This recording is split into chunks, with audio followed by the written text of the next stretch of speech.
যেমনটা তোমাদের বলেছিলাম যে আমাদের পলিটিক্যাল সায়েন্সের স্টুডেন্টস হিসেবে এটা একটু মাথায় রাখতে হবে যে রোজ আমাদের যেমন খবরের কাগজ পড়তে হবে, বিশেষ করে দা হিন্দু বা ইকোনমিক টাইমস এর মতো পত্রিকাগুলি যেমন পড়তে হবে, তেমনি আমাদের একটু নজর রাখতে হবে যে আমাদের এই মুহূর্তে বা যে কোনো দেশেরই বলা যেতে পারে, তবে আমি দুটো দেশকে ভীষণভাবে প্রেফার করি, সেটা হচ্ছে ইন্ডিয়া এবং ইউএস এর যে ইলেকশনস। এবং তোমরা জানো এই দুটো দেশেই এই 2024 সালে ইলেকশনস রয়েছে। তো আমাদের ইলেকশনসটা আগে হবে, তারপর তোমরা দেখবে এই বছরের শেষের দিকে এসে অক্টোবর নভেম্বর নাগাদ দেখবে তোমরা ইউএস এর ইলেকশনসটা হবে। তো যে কোনো দেশের পলিটিক্যাল সিস্টেম সম্পর্কে যদি তোমরা জানতে চাও, তাহলে তাদের দেশের ইলেকশনের সময় পলিটিক্যাল পার্টিস গুলো কি ধরনের প্রতিশ্রুতি, কি ধরনের কমিটমেন্ট তারা তাদের ম্যানিফেস্টোর মধ্য দিয়ে জনসাধারণকে দিচ্ছে, সেটা ভালো করে বুঝতে হবে। তাহলে সেই দেশের একটা সার্বিক চিত্র ফুটে ওঠে। তার কারণ একটা দেশে বিভিন্ন পলিটিক্যাল পার্টিস থাকে, বিশেষ করে মাল্টি পার্টি সিস্টেম বা বাই পার্টি সিস্টেম থাকে। আমাদের দেশের যদি কথা বলি, তাহলে আমাদের দেশে মাল্টি পার্টি সিস্টেম আছে, এবং সেখানে আমরা দেখতে পাবো যে পলিটিক্যাল পার্টিস গুলো তারা বিভিন্ন সেকশনস থেকে তারা কিন্তু রিপ্রেজেন্টস করে, বিভিন্ন কমিউনিটিকে রিপ্রেজেন্ট করে, তারা ইন জেনারেল জনসাধারণকে রিপ্রেজেন্টস করে, তারা রিলিজিয়নকে রিপ্রেজেন্টস করে। তো বিভিন্ন রকম ভাবে আমরা দেখতে পাই যে বিভিন্ন পলিটিক্যাল পার্টিস বিভিন্ন ধরনের প্রতিশ্রুতি তাদের নিজেদের ভোট ব্যাংকের জন্য নিয়ে আসে। এবং বিশেষ করে যদি আমরা একটুখানি নজর রাখি যে ন্যাশনাল পলিটিক্যাল পার্টিস গুলোর দিকে, তাহলে বুঝতে পারবো এই মুহূর্তে যেমন 6টা ন্যাশনাল পলিটিক্যাল পার্টিস আছে। তোমরা জানো যে একাধিকবার পরীক্ষায় এই প্রশ্নটি জিজ্ঞেস করে, নেট পরীক্ষায়, তারপরে এসএলএসটি তে। তো স্বাভাবিকভাবে আমাদের একটুখানি নজর রাখতে হবে যে এই পলিটিক্যাল পার্টিস গুলো আমাদের এই নির্বাচনের সময় কি ধরনের কমিটমেন্ট করছে। এবং এই কমিটমেন্ট গুলোকে যদি আমরা একটু অ্যানালাইজ করি, তাহলে একেবারে জলের মতো পরিষ্কার হয়ে যাবে যে আমাদের দেশের প্রোগ্রেসটা কিভাবে হচ্ছে, আমাদের দেশের উইকনেস গুলো কোথায় আছে, আমাদের দেশের ডেভেলপমেন্ট কিভাবে হচ্ছে, এবং তার দুর্বলতা গুলো কোথায় আছে, এবং কিভাবে পলিটিক্যাল পার্টিস গুলো তাদের নিজেদের মতো করে তাদের নিজেদের অ্যাপ্রোচ থেকে তারা সেগুলোকে অ্যাড্রেস করার চেষ্টা করছে, কি ধরনের তারা পলিসি আমাদেরকে সাজেস্ট করছে বা তারা নিজেরা নিজেদের ম্যানিফেস্টোতে সাজেস্ট করছে জনসাধারণকে, যে আগামী দিনে তারা ক্ষমতায় আসলে ঠিক অমুক অমুক বিষয়গুলোর উপর তারা কাজ করবে। তো এটা যদি আমরা একটু বুঝতে পারি, ভালো করে যদি স্টাডি করি, তাহলে আমাদের খুব একটা ভালো বিষয় হতে পারে। সেটা হচ্ছে যে পলিটিক্যাল সায়েন্স সম্পর্কে, আমাদের নিজের দেশের পলিটিক্যাল সিস্টেম সম্পর্কে একটা ওভারঅল আইডিয়া আমাদের হবে। এবং পলিটিক্যাল সায়েন্স তোমরা অনেকেই অভিযোগ করো না, অনেকে কমপ্লেইন করো, নিজেকে করো, টিচার্সদেরকে করো, বন্ধুদেরকে বলো যে এত পলিটিক্যাল সায়েন্সের এত ডাইনামিক একটা সাবজেক্ট যে এত কিছু বিষয় সেখানে মনে রাখাটা পসিবল হচ্ছে না। তো মনে রাখার সহজ উপায়টা আমি তোমাদের বারে বারে বলি যে যে কোনো বিষয় মনে রাখার সহজ উপায় হচ্ছে যে যত বেশি সেটা তুমি ফ্রেন্ড সার্কেলে প্র্যাকটিস করবে, যত বেশি তুমি খবরের কাগজের মধ্য দিয়ে প্রত্যেক দিনের ইভেন্টস গুলো সম্পর্কে তুমি জানতে পারবে, যতদিন তুমি এটাকে দৈনিক করে নেবে, একেবারে ডেইলি একটা ইস্যু বানিয়ে নেবে, তত তোমার কি হবে যে ঘুরিয়ে ফিরিয়ে বিভিন্ন বিষয়গুলো আলোচনায় আসবে। এবং একেবারেই যেটা আমাদের বলি যে ল্যাবে গিয়ে আমাদের প্র্যাকটিক্যাল করার যেমন হয়তো স্কোপ নেই, কিন্তু ইন সোসাইটিটা, আমাদের দেশটা, আমাদের পলিটিক্যাল পুরো সিস্টেমসটা, আমাদের ওয়ার্ল্ডের যে পলিটিক্সটা, সেটা পুরোটাই আমাদের হচ্ছে প্র্যাকটিসের জায়গা। তো খুবই সাধারণ একটা বিষয় যে পলিটিক্যাল সায়েন্সের স্টুডেন্টস হলে তেমন সাধারণ জীবনযাপন করার পাশাপাশি আমাদের পড়াশোনাটাও হয়ে যায়। বন্ধু বান্ধবদের সঙ্গে আড্ডা দিতে গিয়েও আমরা পলিটিক্সের চর্চা করলে আমাদের পড়াশোনাটা সেটার মধ্য দিয়েও কিন্তু অনেকটা এগিয়ে যায়, বিশেষ করে একটা লেভেলে পর। তো স্বাভাবিকভাবে আমাদেরকে এটা একটু স্টাডি করতে হবে যে পলিটিক্যাল পার্টিস গুলো কি ধরনের কমিটমেন্ট আমাদের জনসাধারণকে করছেন, এবং সেই কমিটমেন্ট গুলো তারা কতটা করতে পারবেন পারবে না, সে ধরনের একটা অ্যানালাইজ আমরা করার চেষ্টা করবো এবং বোঝার চেষ্টা করব যে আমরা কতটা এগিয়ে আছি, পিছিয়ে আছি, এবং কিভাবে আমাদেরকে আরো তৈরি হতে হবে। So as a student of political science we need to know this very carefully, very deeply, এটা আমাদের করতে হবে। তো শুরুতে আজকে যে পলিটিক্যাল পার্টির ম্যানিফেস্টোটি নিয়ে আমরা আলোচনা করব, সেটি হচ্ছে ভারতীয় জনতা পার্টি। জানো তোমরা এনার এই পার্টিটির সিম্বল হচ্ছে হাত। এবং স্বাভাবিকভাবেই আমরা দেখতে পাবো যে আহ, এই এখান থেকে প্রশ্ন আসে কতগুলো, জানো যে এটি একটি ন্যাশনাল পলিটিক্যাল পার্টি ভারতের সব থেকে। বলো কি বলছো? স্যার, এটা তো জাতীয় কংগ্রেস না? হ্যাঁ, জাতীয় কংগ্রেস তো। আপনি ভারতীয় জনতা পার্টি বলেন। ও সরি, ভারতীয় জনতা পার্টি কেন বলছি, রাহুল গান্ধীর ছবি তো এখানে ভিজিবল আছে, স্লিপ অফ টাং হয়ে গেছে। এটা ভারতীয় জাতীয় কংগ্রেস, হ্যাঁ, ইন্ডিয়ান ন্যাশনাল কংগ্রেসের কথা বলছি আমরা। তো ভারতীয় জনতা পার্টি, তোমরা জানো এই পার্টিটি সম্পর্কে একটুখানি সংক্ষিপ্ত জেনে নাও, সংক্ষিপ্ত আকারে কিছু ইন্ট্রোডাকশন জেনে নাও, কারণ পরীক্ষায় এগুলো কিন্তু এসএলএসটি তে এবং আমাদের বিভিন্ন কম্পিটিটিভ এক্সামে এবং নেট সেটেও জানতে চায়, বা এন্ট্রান্স এক্সামিনেশন গুলোতেও জানতে চায়। তো এই পার্টিটি প্রতিষ্ঠিত হয়েছিল, এস্টাবলিশড হয়েছিল এই পার্টিটি 1885 সালে। 1885 সালে এটি প্রতিষ্ঠিত হয়েছিল। এবং আমাকে তোমরা বলো দু একজন কেউ যে কারা প্রতিষ্ঠা করেছিলেন, একাধিক জনের নাম জড়িত ছিল এই পার্টিটির সঙ্গে। তো দেখতে পাবো আমরা যে এই পলিটিক্যাল পার্টিটি 1885 সালে ভারতবর্ষে একটা এন্ট্রি নিল, যখন থেকে বিশেষ করে মনে রাখবে যে ইকোনমিক ট্রানজেকশন গুলো বিশেষভাবে ইন্ডিয়াতে হতে শুরু করলো, তখন একটা ইকোনমিক পার্সপেক্টিভ থেকে এই ট্রেডার্সরা এক প্রকার, বা ওই বণিক শ্রেণীরাই বলতে পারো, বণিক শ্রেণীর মুখপাত্ররা তারা রিয়েলাইজ করলো যে ইন্ডিয়াতে একটা পলিটিক্যাল এই ধরনের একটা কিন্তু অর্গানাইজেশন স্টাবলিশ করার প্রয়োজন আছে, যারা কি করবে না ইন্ডিয়ানদের ইন্টারেস্ট গুলোকে সিকিউর করার চেষ্টা করবে। শ্যামা প্রসাদ মুখার্জি কেন হবে? শ্যামা প্রসাদ মুখার্জি বিজেপি হবে, ভারতীয় জনসংঘ প্রতিষ্ঠা করেছিলেন তিনি। তো স্বাভাবিকভাবে আমরা দেখতে পাবো যে এই পার্টিটি প্রতিষ্ঠিত হয়েছে এবং দীর্ঘ ইতিহাসে তোমরা জানো যে দীর্ঘ একটা অবদান আছে। দীর্ঘ একটা সময় তারা ওয়ান পার্টি ডমিনেশন করেছে, রাজনী কোঠারি যেটা বলেছেন, এবং একাধিকবার পরীক্ষায়, যেটা নেটের পরীক্ষায় জানতে চেয়েছে। তো ওয়ান পার্টি ডমিনেশন তাদের ছিল, আমরা দেখতে পেয়েছি। এবং দীর্ঘ সময় ধরে তারা শাসন করেছে। বাট প্রথম তাদের আমরা দেখতে পাবো যে এই একছত্র যে শাসন, সেটা বা তাদের যে ডমিনেশন, সিঙ্গেল পার্টি ডমিনেশন যেটা ছিল, তাদের যে হেজিমনি ছিল ইন্ডিয়ান পলিটিক্স এর মধ্যে, সেটা ব্রেক ঘটে আমরা দেখতে পাবো 1969 এর ইলেকশনস এর দিকে আমরা দেখতে পাবো। পরে আমরা দেখতে পাবো 1975-এ এসে, 1976-7-এ এসে, 1977-এ ইমার্জেন্সির পরে আমরা দেখতে পাবো কি যে প্রথম কংগ্রেস সরকার ক্ষমতাচ্যুত হয়েছে এবং সেখানে মোরারজি দেশাই প্রধানমন্ত্রী হয়েছেন, যিনিও একটা সময় কংগ্রেসের মধ্যেই ছিলেন।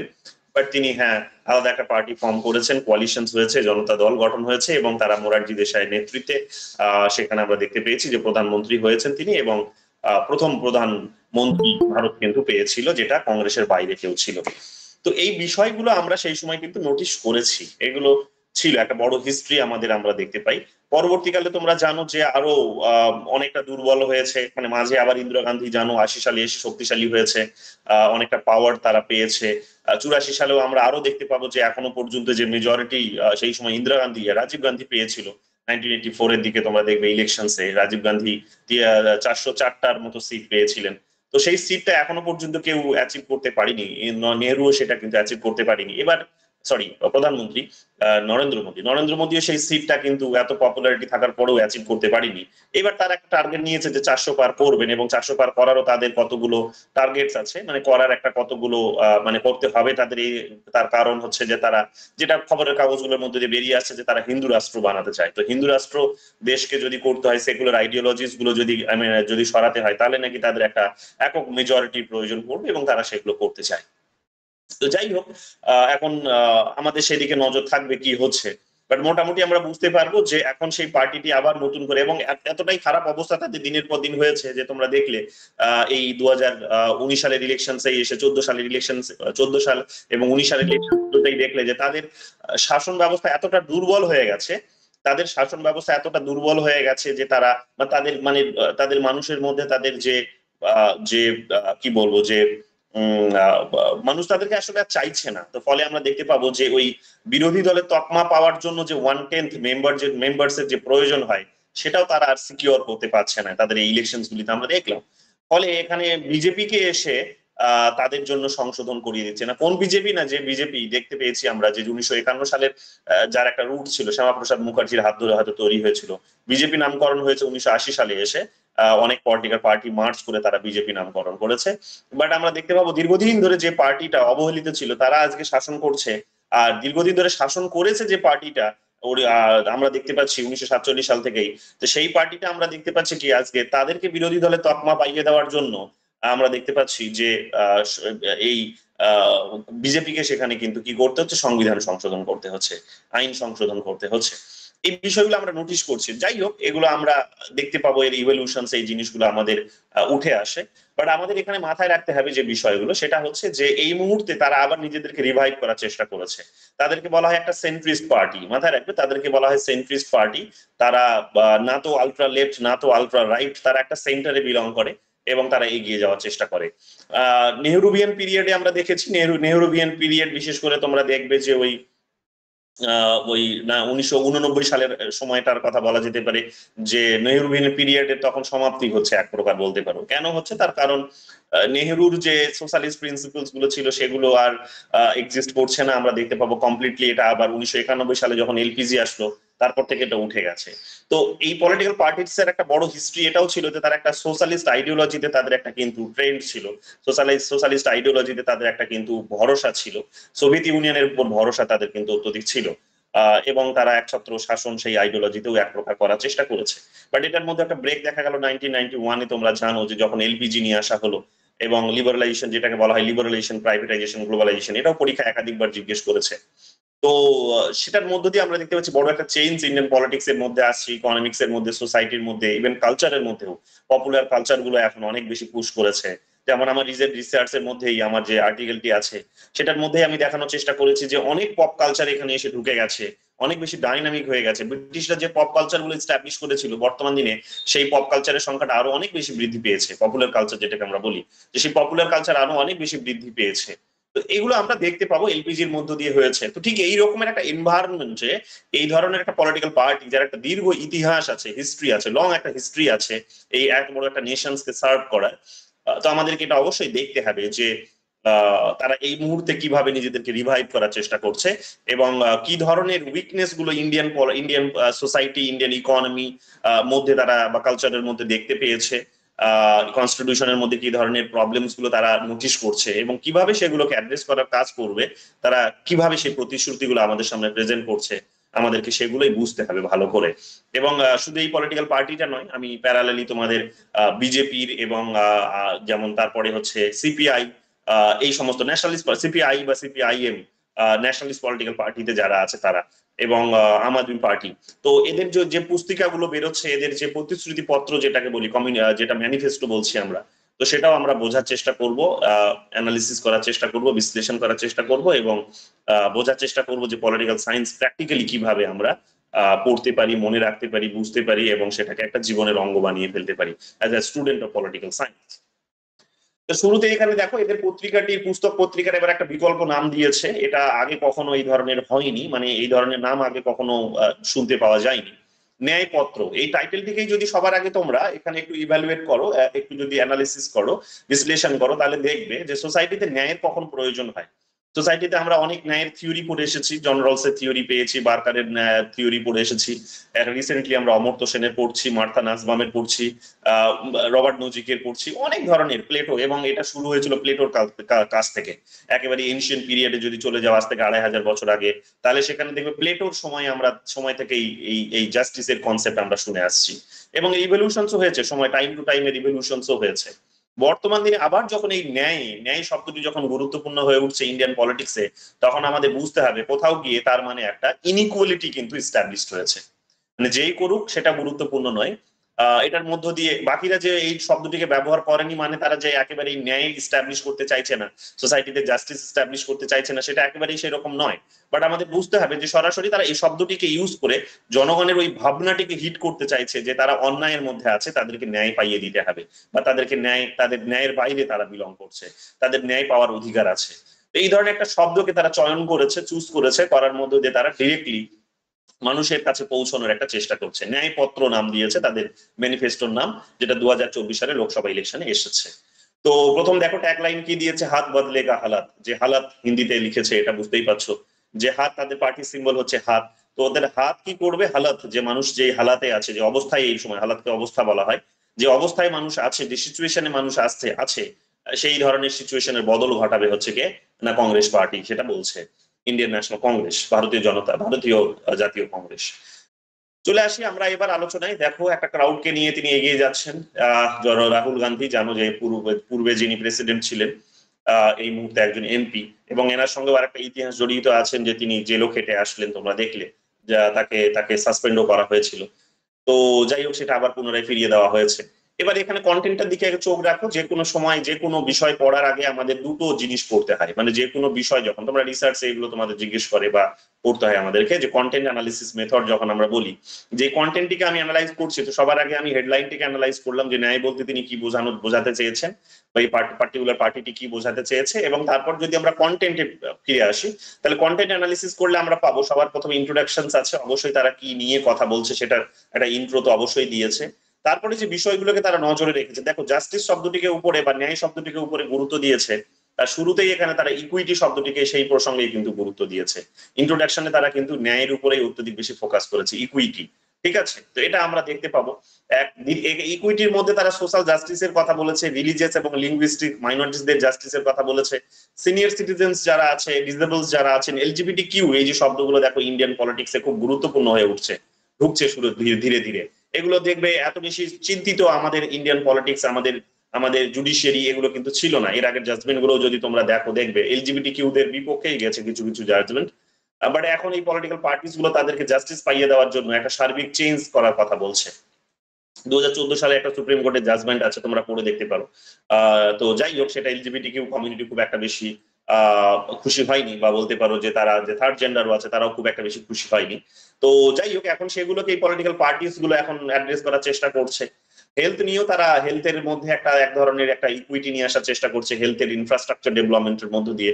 এগুলো আমরা ডিটেলস অবশ্যই দেখবো, তার আগে দেখে নাও কন্টেন্টে কি কি দিয়েছে। তো এক নম্বরে এখানে তারা চ্যাপ্টার করেছে ইকুইটিকে, দুই নম্বরে তারা ইউথকে করেছে, ইউথের যেমন বেসিক প্রবলেমস গুলোর উপর দিকে ফোকাস দিয়েছে, জবস, এডুকেশন এবং স্পোর্টস। তো তিনটে বিষয়ের উপর তারা জোর দিয়েছে। মহিলাদের যেমন তারা জোর দিয়েছে, মহালক্ষ্মী বলে একটা প্রকল্প তারা নিয়ে আসবে। উইমেন্স এম্পাওয়ারমেন্টের উপর তারা জোর দেওয়ার চেষ্টা করেছে, মহিলাদের ইস্যুকে। ফিশিং এবং ফিশিং কমিউনিটিসদের উপর জোর দিয়েছে, বিশেষ করে তোমরা দেখবে এটা একটা তামিলনাড়ুর বিশেষ প্রবলেম। আজকেই তোমাদেরকে ইয়েগুলো দিয়েছি, ওই কারেন্ট অ্যাফেয়ার্স যেগুলো দিয়েছি সেখান থেকে দেখবে এই সমস্ত প্রবলেমস গুলো সেখানে উঠে এসেছে। যাই হোক, ওয়ার্কার্স এর একটা প্রবলেমস কে তারা তুলে ধরেছে এখানে। তারপরে হচ্ছে ডিফেন্ডিং অফ কনস্টিটিউশন। কনস্টিটিউশন যেন এই মুহূর্তে একটা, অনেকে বলার চেষ্টা হচ্ছে যে একটা ক্রাইসিসের মধ্য দিয়ে যাচ্ছে। অপোজিশনসরা বিশেষ করে বা ওই সিভিল সোসাইটির মানুষজনরা তারা একটুখানি এলিগেশনস নিয়ে আসছে যে কনস্টিটিউশনস একটা ক্রাইসিসের মধ্যে ফেলে দেওয়া হয়েছে। বিশেষ করে তোমরা দেখতে পাবে ফেডারালিজমের যে কাঠামো, আমাদের যে কোয়াসি ফেডারালিজমের যে কাঠামো, সেটিকে ব্রেক করার নাকি এক প্রকার প্রবণতা দেখা যাচ্ছে ইন্ডিয়ান পলিটিক্স এর মধ্যে, কারেন্ট যে গভর্নমেন্টের মধ্যে। বিরোধীরা এটা এলিগেশনসটা নিয়ে আসছে। সত্য মিথ্যা এটা তো আমরা সত্য মিথ্যার দিকে আমরা যাব না, কোনটা ঠিক বেঠিক আমরা যাব না, আমরা শুধু ব্যাখ্যা করব, আমরা শুধু বিশ্লেষণ করব। ঠিক বেঠিকটা নিজেদের মতো করে তোমরা বুঝে নেবে, আমরা বলার মতো সেই সিচুয়েশনে নেই, বা বলা আমাদের উচিত নয়, কিন্তু নিজেদের মতো করে তোমরা বুঝে নেবে। দুটো সাইডই আমি তোমাদের বলবো, এনাদের সাইডটাও বলবো, ওনাদের সাইডটাও বলবো। ওনারা যখন করছেন, বা যদি সত্যিই করে থাকেন, যে হয়তো তারা ফেডারেল যে ক্যারেক্টার আমাদের দেশে, সেটাকে যদি ব্রেক করেন, তাহলে অবশ্যই তার কারণ থাকবে, নিশ্চয়ই তার কোনো বেনিফিট থাকবে। তাহলে সেই বেনিফিটটা কি সেটাও আমাদের যেমন বুঝতে হবে। আবার এনারা বলছেন যে ওরা ব্রেক করে কিছু একটা ধ্বংস করার চেষ্টা করছেন, তাতে করে ইন্ডিয়ান ডেমোক্রেটিক যে ভ্যালুস গুলো ধ্বংস হচ্ছে। তো তার পরিবর্তে এনারা কি নিয়ে আসবে, তাহলে এদেরও একটা লাভ আছে, এদের একটা ক্ষতি আছে, দুটোই আমরা বোঝার চেষ্টা করব। বাকিটা তোমরা যেটা তোমাদের প্রয়োজন মনে হবে, যে পলিটিক্যাল পার্টিসকে তোমাদের সমর্থন করার ইচ্ছা হবে, সেটাকে তোমরা হ্যাপিলি করতে পারো। আমি সেই প্রসঙ্গে এখানে চর্চা করছি না, আমরা একেবারে একাডেমিক্যালি এটাকে চর্চা করছি। তো কনস্টিটিউশনকে তারা ডিফেন্ড করার উদ্দেশ্যে কি কি নিয়ে এসেছে, এখানে সেভিং ডেমোক্রেসির একটা আইডিয়া নিয়ে এসেছে। ঠিক আছে, গণতন্ত্র যে আমাদের দেশ, আমরা জানো যে গণতন্ত্রে আছি, সেটাকে রক্ষা করবে তারা। ফিয়ার একটা সাইকোসিস তৈরি করা হয়েছে, এটাও তোমরা জানো যে ফিয়ার, অত্যধিক বেশি ফিয়ারে নাকি পলিটিক্যাল সিস্টেমস আছে। তোমরা জানো রাহুল গান্ধী বারবার এখানে কিন্তু অভিযোগ করেন যে রাজার নাকি ওই জীবন এখন প্রকার ওই ইভিএম এ দাঁড়িয়ে আছে, রাজার নাকি শক্তি এখন ওই ইডির মধ্যে রয়েছে, সিবিআই এর মধ্যে রয়েছে, এগুলোর মধ্যে রয়েছে। তো এদেরকে দিয়ে ভয় দেখিয়ে এখন এক প্রকার কি করা হচ্ছে, এদেরকে দিয়ে ভয় দেখে এক প্রকার নাকি বিরোধীদের রাজনৈতিক দলগুলোকে ব্রেক করে নিজের দলে সেই লিডারদের, কারাপ্টেড লিডারদেরকে নিয়ে এসে এখন কি করছে, তারা কিন্তু একটা নিজেদের দলকে শক্তিশালী করার চেষ্টা করছে, নিজেদের রিজিমসকে এস্টাবলিশ করার চেষ্টা করছে, বলতে পারো এক প্রকার নিজেদের পাওয়ারটাকে এস্টাবলিশ করার চেষ্টা করছে। তো এটা ভয়ের মধ্য দিয়ে হচ্ছে। তো এটার বিরুদ্ধে তারা কি বলছে সেটাও দেখবো আমরা। স্বাধীনতার কনসেপ্টটিকে এখানে তারা আবার নাকি রিস্টোর করার চেষ্টা করবে, সেটাও বলছে। রিভার্সিং ড্যামেজ যেগুলো ডেমোক্রেসিতে হয়েছে, কনস্টিটিউশনের মধ্যে হয়েছে, সেগুলোকে তারা রিভার্স করার চেষ্টা করবে, উল্টে দেবে। মিডিয়া নিয়ে তারা এতে দেখো এতদিন পর্যন্ত কোনো পলিটিক্যাল পার্টি, নতুন এটা একটা টার্মিনোলজি বলতে পারো, যে ম্যানিফেস্টোতে এতগুলো ম্যানিফেস্টো এতদিন পর্যন্ত বেরিয়েছে স্বাধীনতার পর থেকে, কোনো পলিটিক্যাল পার্টি মিডিয়া নিয়ে কিন্তু খুব একটা বেশি মাথা ঘামায়নি। বাট এবার কিন্তু মিডিয়ার উপর জোর দেওয়া হয়েছে, মিডিয়াকে তারা একটা, মিডিয়ার মধ্যে একটা বড় চেঞ্জ নিয়ে আসবে। তো এই মিডিয়া নিয়ে তারা কি বলেছে সেটাও আমরা বোঝার চেষ্টা করবো। বিশেষ করে এখন গদি মিডিয়া শব্দটি তোমরা জানো, খুব ফেমাস এখন ইন্ডিয়ান পলিটিক্সে। তো গদি মিডিয়া কে তারা কিভাবে এখানে চেঞ্জ করবে, এর ক্যারেক্টারটিকে কিভাবে বদলাবে, এবং মিডিয়াকে কিভাবে একটা, যেমন আমরা মিডিয়াকে বলে থাকি ডেমোক্রেসির ফোর্থ পিলার, তো সেই ফোর্থ পিলারকে কিভাবে তারা আরো যে উইক হয়ে পড়েছে তাদের মতে, সেটাকে তারা কিভাবে স্ট্রং করবে, তাদের আর্গুমেন্টটিকে বোঝার চেষ্টা করবো। জুডিশিয়ারিকেও তারা এভাবে কিভাবে প্রোটেক্ট করবে সেটাও বলার চেষ্টা করেছে। অ্যান্টি কারাপশন নিয়ে তারা কথা বলেছে। আর্ট, কালচার, হেরিটেজ, এই সমস্ত বিষয়গুলোর মধ্য দিয়ে কনস্টিটিউশনকে ব্রেক করার যে প্রবণতাগুলো দেখা যাচ্ছে সেগুলো তারা রক্ষা করবে, এগুলো বোঝার চেষ্টা করেছে। ইকোনমির উপর তারা গুরুত্ব দিয়েছে 7 নম্বর চ্যাপ্টারে। কি বলেছে যে আওয়ার ইকোনমিক পলিসি তাদের একটা নির্দিষ্ট আছে, সেটার উপর তারা জোর দিয়েছে। তো কি ধরনের ইকোনমিক পলিসি, ভেতরে গেলেই বুঝতে পারবো। আনএমপ্লয়মেন্টের যে ইস্যু, জানো তোমরা যে আমাদের ইকোনমিক প্রোগ্রেস তখনই হবে যখন আমাদের আনএমপ্লয়মেন্টের মতো বড় একটা ইস্যুসকে অ্যাড্রেস করা যাবে। প্রত্যেকে যে চেষ্টা করছে না তা নয়, প্রত্যেকে নিজের লেভেলে তারা চেষ্টা করছে। বাট হ্যাঁ, এটা আমরা দেখতে পাবো যে আনএমপ্লয়মেন্ট একটা বড় প্রবলেম আমাদের ইন্ডিয়ান ডেমোক্রেসির। আমাদের প্রচুর যুবক দেখবে দেশ বিদেশে ছড়িয়ে যাচ্ছে, তারা কিন্তু গিয়ে সেখানে একটা বড় ধরনের সমস্যায় পড়ছে, বা এখান থেকে পড়াশোনা করে বিদেশে চলে যাচ্ছে। তো অনেক দিক থেকে আমাদের ইউথদের কিন্তু লস হচ্ছে, আমাদের ইন্ডিয়ান কারেন্সির লস হচ্ছে, অনেক রকমের ক্ষতি হচ্ছে। তো সেটাকে কিভাবে তারা মিটিগেট করবে সেটাও বোঝার চেষ্টা করব। ট্যাক্সেশন এবং ট্যাক্স রিফর্মস নিয়ে তারা কি বলেছে, ইন্ডাস্ট্রি নিয়ে কি বলেছে, ইনফ্রাস্ট্রাকচার নিয়ে কি বলেছে, এগুলো বোঝার চেষ্টা করব। ফেডারেলিজমের এই যে কাঠামো, দেখো এখানেও গুরুত্ব দিয়েছে, বিশেষ করে centre state relations, rural and urban development, north eastern states গুলোর জন্য, যাদেরকে আমরা সেভেন সিস্টার্স বলি, যেটার মধ্যে দিয়ে তোমরা জানো যে act east policy, look east policy গুলো আলটিমেটলি এই নর্থ ইস্টার্ন স্টেটস গুলোর একটা বড় প্রোগ্রেস ঘটাবে বলা হয়েছিল। কিভাবে তারা এটা করবে এগুলো আমরা বোঝার চেষ্টা করব, ঠিক আছে। ন্যাশনাল সিকিউরিটির কথা তারা বলেছে, ন্যাশনাল সিকিউরিটির বিষয়ে তারা defence, internal security, foreign policy, সমস্ত বিষয়গুলো নিয়েও কথা বলেছে। তো ফরেন পলিসিটা তো আমাদের খুব ভালো করে বুঝতেই হবে যে তারা কিভাবে ফরেন পলিসিতে চেঞ্জেস নিয়ে আসার চেষ্টা করছে। তো স্বাভাবিকভাবে আমাদের এগুলো বুঝতে হবে as a student of political science and international relations. Environment একটা গুরুত্বপূর্ণ পার্ট, বুঝতেই পারছো যে এতদিন পর্যন্ত কিন্তু এনভায়রনমেন্ট গুলোকেও একটা বড় রকম ভাবে অবহেলা করা হতো। সেখানে এনভায়রনমেন্টকে ডিগ্রেড করা হতো, পরে সেখানে হিউম্যান ডেভেলপমেন্ট ঘটানোর চেষ্টা করা হতো, হিউম্যান সিকিউরিটি এনশিওর করার চেষ্টা করা হতো, তাই না? তো এখন এনভায়রনমেন্টের মতো বিষয়গুলো যেহেতু একটা গ্লোবাল ইম্পর্টেন্স নিয়ে নিয়েছে, বুঝতেই পারছো যে স্বাভাবিকভাবে এনভায়রনমেন্টের মতো বিষয়গুলোকেও কিন্তু এখন ন্যাশনাল পলিটিক্সে জায়গা দেওয়া হয়েছে। বুঝতেই পারছো, লিবারাল থিওরি তোমরা যারা পড়ো, যারা তোমরা রিয়েলিস্ট থিওরি পড়েছো, তারা ভালো করেই বুঝতে পারবে যে এগুলো খুব গুরুত্বপূর্ণ। ওয়াটার ম্যানেজমেন্ট এবং স্যানিটাইজেশন নিয়ে তারা কি বলেছে সেগুলো আমরা বুঝবো। তো এগুলো গেল আমাদের বিষয়বস্তু। এবার চলে আসো, এগুলো আমাদেরকে বুঝতে হবে। এবার শুরুতেই চোখ রাখি আমরা যে ইন্ট্রোডাকশনে বিশেষ কিছু যদি বলে থাকে তাহলে অবশ্যই আমাদের চোখে পড়বে। ইন্ট্রোডাকশনে বিশেষ কিছু পাবো না, তারা ওই ওই একই কথা বলেছে, যেগুলো তোমাদের এতক্ষণ বলে গেলাম সেই সমস্ত কথাগুলোই তারা বলেছে। তারা মানরেগা নিয়ে এসেছে, সিকিউরিটি নিয়ে এসেছে, হেন তেন অনেক কিছুই নিয়ে এসেছে, তারা বলার চেষ্টা করেছে। যাই হোক, এগুলো আমরা পাবো। চলে আসো এখানে কি বলেছে। এখানে আমরা দেখতে পাচ্ছি যে, চলে আসো একেবারেই, যে এখানে একটা জিনিস আমি খুব হাইলাইট করে রেখেছি, সেটা হচ্ছে যে আমাদের গ্রোথ যেটা এক্সপেক্ট করেছে, যেটা ছিল এখানে বলেছে 2004 থেকে 2014 সালের মধ্যে 6.7%, সেটা আমরা দেখতে পাচ্ছি কি যে সেটা এভারেজ 5.9% নেমে এসেছে 2014 থেকে 2024-এর মধ্যে। অর্থাৎ তারা এক প্রকার নিজেদের তুলনা করেছে এই বিজেপির সঙ্গে, যে বিজেপি রিজিমে এসে কি হয়েছে না, আমাদের গ্রোথ রেট, ইকোনমির যে গ্রোথ রেট, সেই গ্রোথ রেটটা কিন্তু ডিক্লাইন করেছে 2014 থেকে 24, এই 10 বছরের মধ্যে আমরা দেখতে পাচ্ছি। অর্থাৎ নরেন্দ্র মোদীর এই টাইম পিরিয়ডে আমাদের নাকি এটা ডিক্লাইন করেছে ইকোনমিক গ্রোথ, এটা তারা বলার চেষ্টা করেছে, এটা আমরা এখানে দেখতে পাবো, ঠিক আছে। জিডিপিও এখানে বলেছে যে 100 কোটি ছিল, সেটা এখানে এসে দেখা যাচ্ছে যে খুব একটা বেশি প্রোগ্রেস তার হয়নি, 173 কোটিতে এখানে আছে, এগুলো এখানে বলেছে, দেখে নিও এগুলো। এখানে তারপরে আরেকটা বিষয় আমরা দেখতে পাবো, সেটা হচ্ছে 80 কোটি জনগণ আমাদের এখানে আমরা দেখতে পাচ্ছি কি, তারা বলেছে যে মানরেগার কিন্তু ফেসিলিটিস তারা পাচ্ছে। হ্যাঁ, কেন? 5 কেজি করে তারা এখানে কি পাচ্ছে, ফুড গ্রেইনস পাচ্ছে, এগুলো আমরা দেখতে পাচ্ছি। এবং হাঙ্গারি ইন্ডেক্সে এখানে আমরা দেখতে পাচ্ছি যে 111 নম্বরে যেখানে ইন্ডিয়া ছিল, 125 নম্বরে সেখানে নেমে এসেছে, 111 থেকে 25, মানে 14 ধাপ আরো নিচে নেমে গেছে। এবং 80 কোটি জনসংখ্যা এই ধরনের যদি ফুড গ্রেইনস, সরকারি ফুড গ্রেইনস এর উপর যদি নির্ভর করে থাকে, তার মানে বুঝতেই পারছো যে ইকোনমি খুব একটা বেশি প্রোগ্রেস কিন্তু আমাদের হয়নি। আমাদের আরো অনেক বড় বড় পলিসি নিয়ে আসতে হবে, যেটার মধ্যে দিয়ে আমাদের অনেক ডেভেলপমেন্ট ঘটাতে হবে। এগুলো আমরা এখানে দেখতে পাচ্ছি। তারা এবার প্রশ্ন করছে জনসাধারণকে যে এই সমস্ত ঘটনাগুলো নরেন্দ্র মোদীর আমলে হয়েছে এবং নিজেদের মধ্যে তুলনাও তারা এক প্রকার করেছে, আমরা অমুকটা করেছি আর নরেন্দ্র মোদী এগুলো করেছে করে তারা এখানে বোঝার চেষ্টা, দুটো প্রশ্ন জনসাধারণকে ছুড়ে দিয়েছে। একটা প্রশ্ন হচ্ছে যে তাহলে তোমার নিজেদেরকে জিজ্ঞেস করো যে তাহলে তুমি কি খুব ভালো আছো 2014 সালের মধ্যে, তুমি কি খুব ভালো 2024 সাল থেকে এখনো পর্যন্ত কি বলছে দেখো, is your life better today than what it was in 2014। 2014 সালে তোমার জীবন যেমন ছিল 2014 সালের পরও কি তোমার জীবন তাহলে একই রকম আছে? কেন?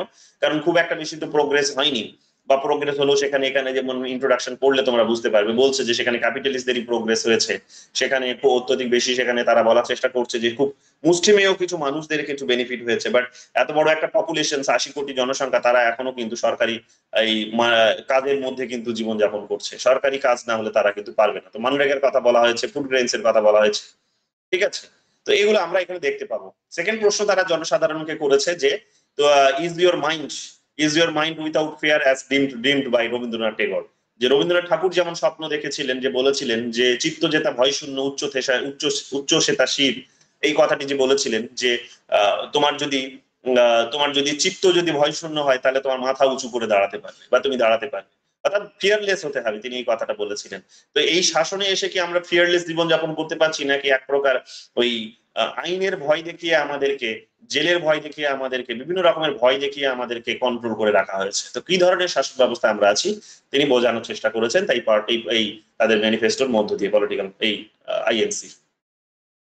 তো এখানে তারপর তারা বলেছে কি যে the choice is not Congress but or BJP but is more than that, the choice is, কি বলছে যে তাহলে এবার তোমাকেই বেছে নিতে হবে চয়েসটা কি।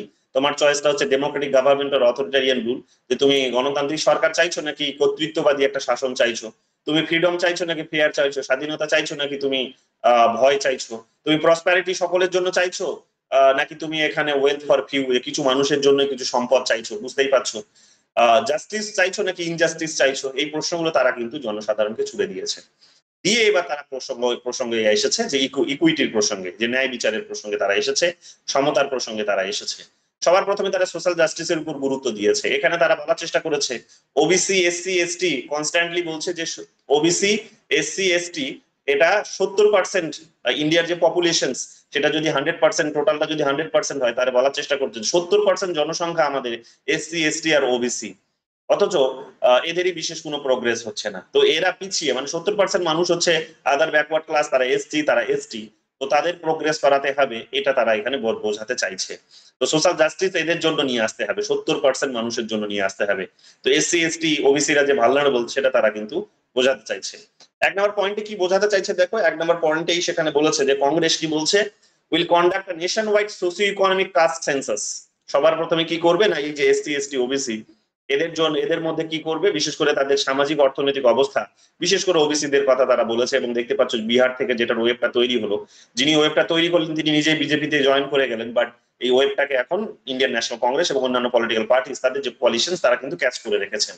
তো তারা একটা সেন্সাস করবে, কাস্ট সেন্সাস করবে, করে তাদের সামাজিক অর্থনৈতিক যে অবস্থা সেটাকে তারা বোঝার চেষ্টা করবে এবং সেটাকে অ্যাড্রেস করার চেষ্টা করবে। এই কথাটি তারা এখানে এক নম্বরে বলার চেষ্টা করেছে। দুই নম্বরে কি বলেছে, দুই নম্বরে বলেছে the Congress guarantees that will pass a constitutional amendment to raise the 50% cap. 50% cap নিয়ে তোমরা জানো যে একটা বড় জাজমেন্ট আমাদের একটা সময় এসেছিল 1992 সালের দিকে, জাজমেন্টের নামটা ভুলছি এই মুহূর্তে। মন্ডল কমিশনের যে রিপোর্টটা ছিল তোমরা জানো, মন্ডল কমিশনের রিপোর্ট যখন বিশ্বনাথ প্রতাপ সিং যখন এস্টাবলিশ করলেন, পরীক্ষা একাধিকবার এসেছে তোমরা জানো এগুলো, বিশ্বনাথ প্রতাপ সিং যখন সেটা এস্টাবলিশ করলেন, তখন আমরা দেখতে পাবো যে সেখানে যে যে ওবিসিদের জন্য যে রিজার্ভেশনটা বেঁধে দেওয়া হলো সেটা 50% এর কাছাকাছি চলে গেছিল। তো জাজমেন্ট তখনই একটা সুপ্রিম কোর্টের এসেছিল, কেস হয়েছিল একটা সুপ্রিম কোর্টের জাজমেন্টে, তখন বলা হলো কি যে 50% এর বেশি যেন না হয়। যদিও আমরা দেখতে পাচ্ছি যে এই রিসেন্টলি ইডাব্লিউএস দের জন্য 103তম বোধ হয়, যদি ভুল না হয়, রিজার্ভেশন নিয়ে আসার মধ্য দিয়ে এই 50% এর ক্যাপটাকে পাস করে গেছে। যদিও তারা ওখানে বলেছে যে সেটা কাস্টের ভিত্তিতে নয়, ক্লাস এবং কাস্টের মধ্যে একটা কন্ট্রোভার্সি সেখানে আছে। আমি সেই জায়গায় নিয়ে যাচ্ছি না তোমাদের এখন। তো এখানে তারা বলছে যে 50% যে ক্যাপটা আছে, যে একটা ঢাকনা যেটা দিয়ে মুখটা বন্ধ করে দেওয়া হয়েছে রিজার্ভেশনটাকে, তো সেটাকে তারা কি করবে, আরো বাড়িয়ে দেবে, অর্থাৎ 50 থেকে আরো বাড়িয়ে এটাকে হয়তো 60, 70, 80 যা খুশি তারা হয়তো যেটা তারা ভেবে রেখেছে সেটা হয়তো করবে। তো কাদের জন্য করবে, এসসি এসটি দের জন্য, এসসি এসটি এবং ওবিসি দের রিজার্ভেশনের জন্য করবে। তার মানে একটা বুঝতেই পারছো, যদি তারা পাওয়ারে আসে এসসি এসটি রিজার্ভেশন গুলা, ওবিসি দের রিজার্ভেশন আরো বৃদ্ধি পাবে। সেকেন্ডে থার্ডে কি বলেছে তারা, থার্ডে বলেছে ইকুইটির মধ্যে ইডব্লিউএস দের জন্য যে 10% রিজার্ভেশন যেটা রিসেন্টলি দেখলাম নরেন্দ্র মোদী করেছেন, তো সেটাকে তারা কি করবে এখানে বলছে যে বলছে যে in jobs and education institutions এটাকে তারা ইমপ্লিমেন্ট করবে। অর্থাৎ তারা বোঝানোর চেষ্টা করছে তার মানে এক প্রকার যে ইডব্লিউএস দের জন্য যে 10% রিজার্ভেশন এসেছে সেটা এডুকেশন এবং ইকোনমিক সেক্টরস গুলিতে ইমপ্লিমেন্ট হচ্ছে না, তারা ইমপ্লিমেন্ট করার কাজ করবে, এটা করছে। এবং কোন রকমের এবং বলছে যে অল কাস্টকে তারা এখানে কিন্তু অ্যালাউ করবে, ঠিক আছে, যে কোনো কাজকে এখানে বাধা দেবে না, যারা ইকোনমিক্যালি পিছিয়ে আছে তাদেরকে এখানে কিন্তু জায়গা দেবে, এটা তারা কিন্তু বোঝানোর চেষ্টা করেছে।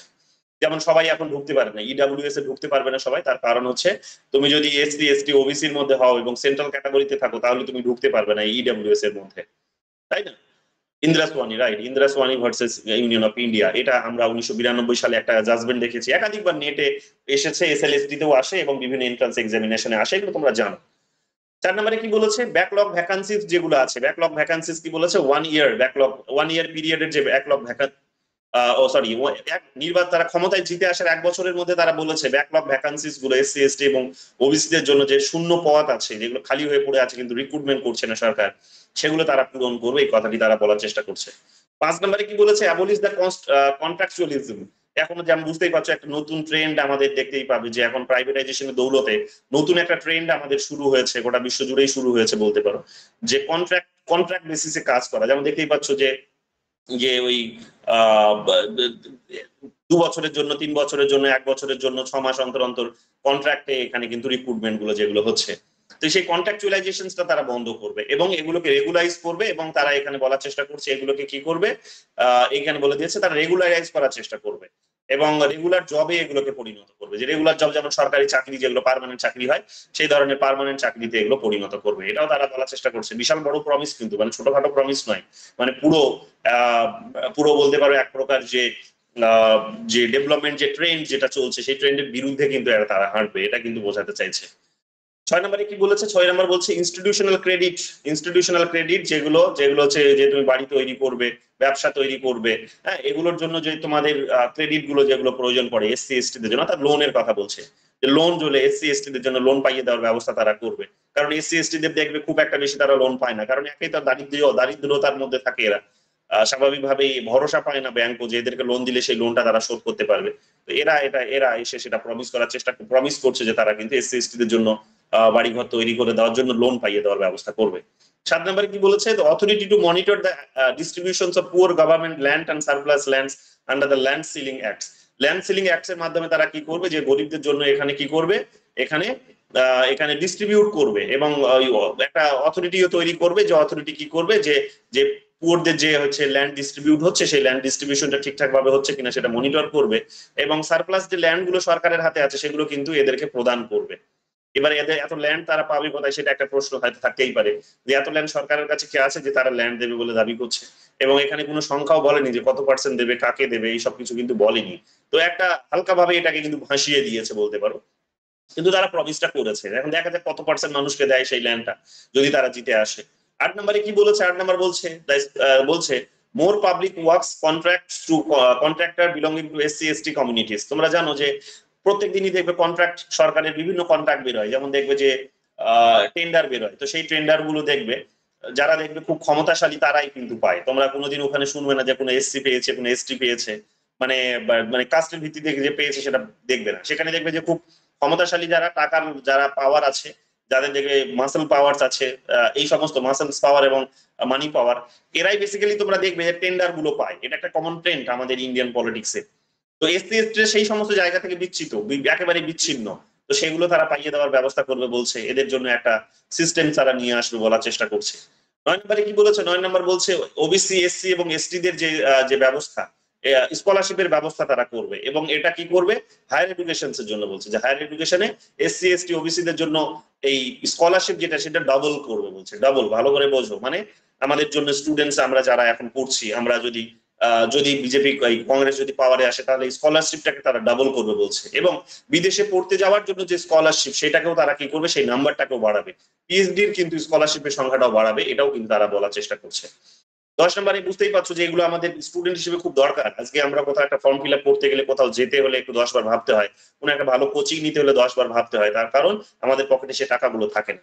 তো এরা কিন্তু সেই প্রমিসটা করছে যে এগুলো কিন্তু হায়ার এডুকেশন এর জন্য, বিশেষ করে গ্রাজুয়েশনের পর থেকেই সেটা হায়ার এডুকেশন হিসেবে বিবেচিত হয়। তো সেখানে এসসি এসটি ওবিসি দের জন্য সেখানে কি করবে না, তারা কিছু ফেলোশিপ স্কলারশিপের ব্যবস্থা করবে। 10 নম্বর কি বলেছে, 10 নম্বর বলেছে রেসিডেন্সিয়াল স্কুলস তারা তৈরি করবে। গরিব যারা আছে, যারা এসসি এসটি স্টুডেন্টস আছে, তাদের জন্য প্রত্যেকটা ব্লকে বলেছে, প্রত্যেকটা ব্লক, প্রত্যেকটা জেলার প্রত্যেকটা ব্লকে তারা কি করবে, এসসি এসটি আর পুয়ারদের জন্য হচ্ছে রেসিডেন্সিয়াল স্কুলস তৈরি করবে। তো এটারও তারা প্রমিস করেছে, খুব ভালো স্কুল, এইরকম ভাবে তারা শিক্ষাটাকে বুস্ট করতে চাইছে গরিবদের জন্য। সোশ্যাল রিফর্মস তারা নিয়ে আসবে, কারিকুলাম অ্যাক্টিভিটিস গুলোর মধ্যে রিফর্মস নিয়ে আসবে, এবং সেখানে সোশ্যাল জাস্টিস কিভাবে এনশিওর করা যাবে তার মেসেজটা তারা ছড়িয়ে দেওয়ার চেষ্টা করবে। অর্থাৎ ওই এডুকেশনস এর যে কারিকুলামস গুলো আছে, যে আমরা যে বইগুলো পড়ছি, এখন যে পুস্তিকাগুলো পড়ছি, সেখানে যে ধরনের ভ্যালু সিস্টেম বা এডুকেশন সিস্টেম আমাদের প্রদান করা হচ্ছে, সেটার মধ্যে তারা একটা সোশ্যাল রিফর্মস কিভাবে নিয়ে আসা যায় তার একটা কারিকুলাম নিয়ে আসবে। এটা খুবই ভালো পদক্ষেপ। এটা আমি বলবো যে irrespective of any particular political party, এটা কিন্তু একটা ন্যাশনাল ইস্যু হওয়া উচিত, যে সকল পার্টিরই এটা নিয়ে আসা উচিত যে সোশ্যাল জাস্টিস কিভাবে ইনশিওর করা যায়। কারণ আমাদের দেশে বুঝতেই পারছো যে সোশ্যাল জাস্টিস কিন্তু মানে একটা সমস্যার মধ্যে আছে, সোশ্যাল জাস্টিস নেই। অনেক মানুষ সেখানে অন্যায়ের মধ্যে আছে, সামাজিক অন্যায় কিন্তু অনেক রকম ভাবে ফেস করে। তো এগুলো আমরা দেখতে পাবো, এগুলো তারা একটা বলার চেষ্টা করেছে। 12 নম্বরে বলেছে আম্বেদকর ভবন তারা তৈরি করবে, যে আম্বেদকর ভবন কাম লাইব্রেরি তৈরি করবে। এগুলো প্রত্যেকটা ডিস্ট্রিক্টে তারা তৈরি করবে, সেখানে হচ্ছে ওই একটা রিডিং হ্যাবিট তারা তৈরি করবে। রিডিং হ্যাবিট বুঝতে পারছো বর্তমান দিনে হারিয়ে যাচ্ছে, এবং বইপত্রের এত দাম হয়ে গেছে যে মানুষ কিনতে পারে না। তো এখানে তারা কি করবে না, তারা এখানে একটা রিডিং হ্যাবিটটা, হারিয়ে যাওয়া হ্যাবিটটাকে ফিরিয়ে নিয়ে আসার জন্য আম্বেদকর লাইব্রেরি তারা তৈরি করবে, ভবন তৈরি করবে। 13 নম্বরে বলছে তারা এখানে 15-5 এই আর্টিকেল গুলো খুব গুরুত্বপূর্ণ আমাদের ইন্ডিয়ান কনটেক্সটে, তোমরা পলিটিক্যাল সায়েন্সের কনটেক্সটে আমাদের এগুলো পরীক্ষায় একাধিকবার আসে, তোমরা জানো। তো আর্টিকেল 15 এর 5 তোমরা দেখতে পাবে, 15 আর্টিকেলে কি বলা হয়েছে, আর্টিকেল 15 এর ডিসক্রিমিনেশনস এর কথা বলা হয়, যে ডিসক্রিমিনেশনস করা যাবে না। কোন গ্রাউন্ডে করা যাবে না? ডিসক্রিমিনেশনস করা যাবে না কোনো রিলিজিয়ন, কোনো কাস্ট, কোনো রেস, ল্যাঙ্গুয়েজ, কোনো জন্মস্থান, এটার ভিত্তিতে কোনো ডিসক্রিমিনেশনস করা যাবে।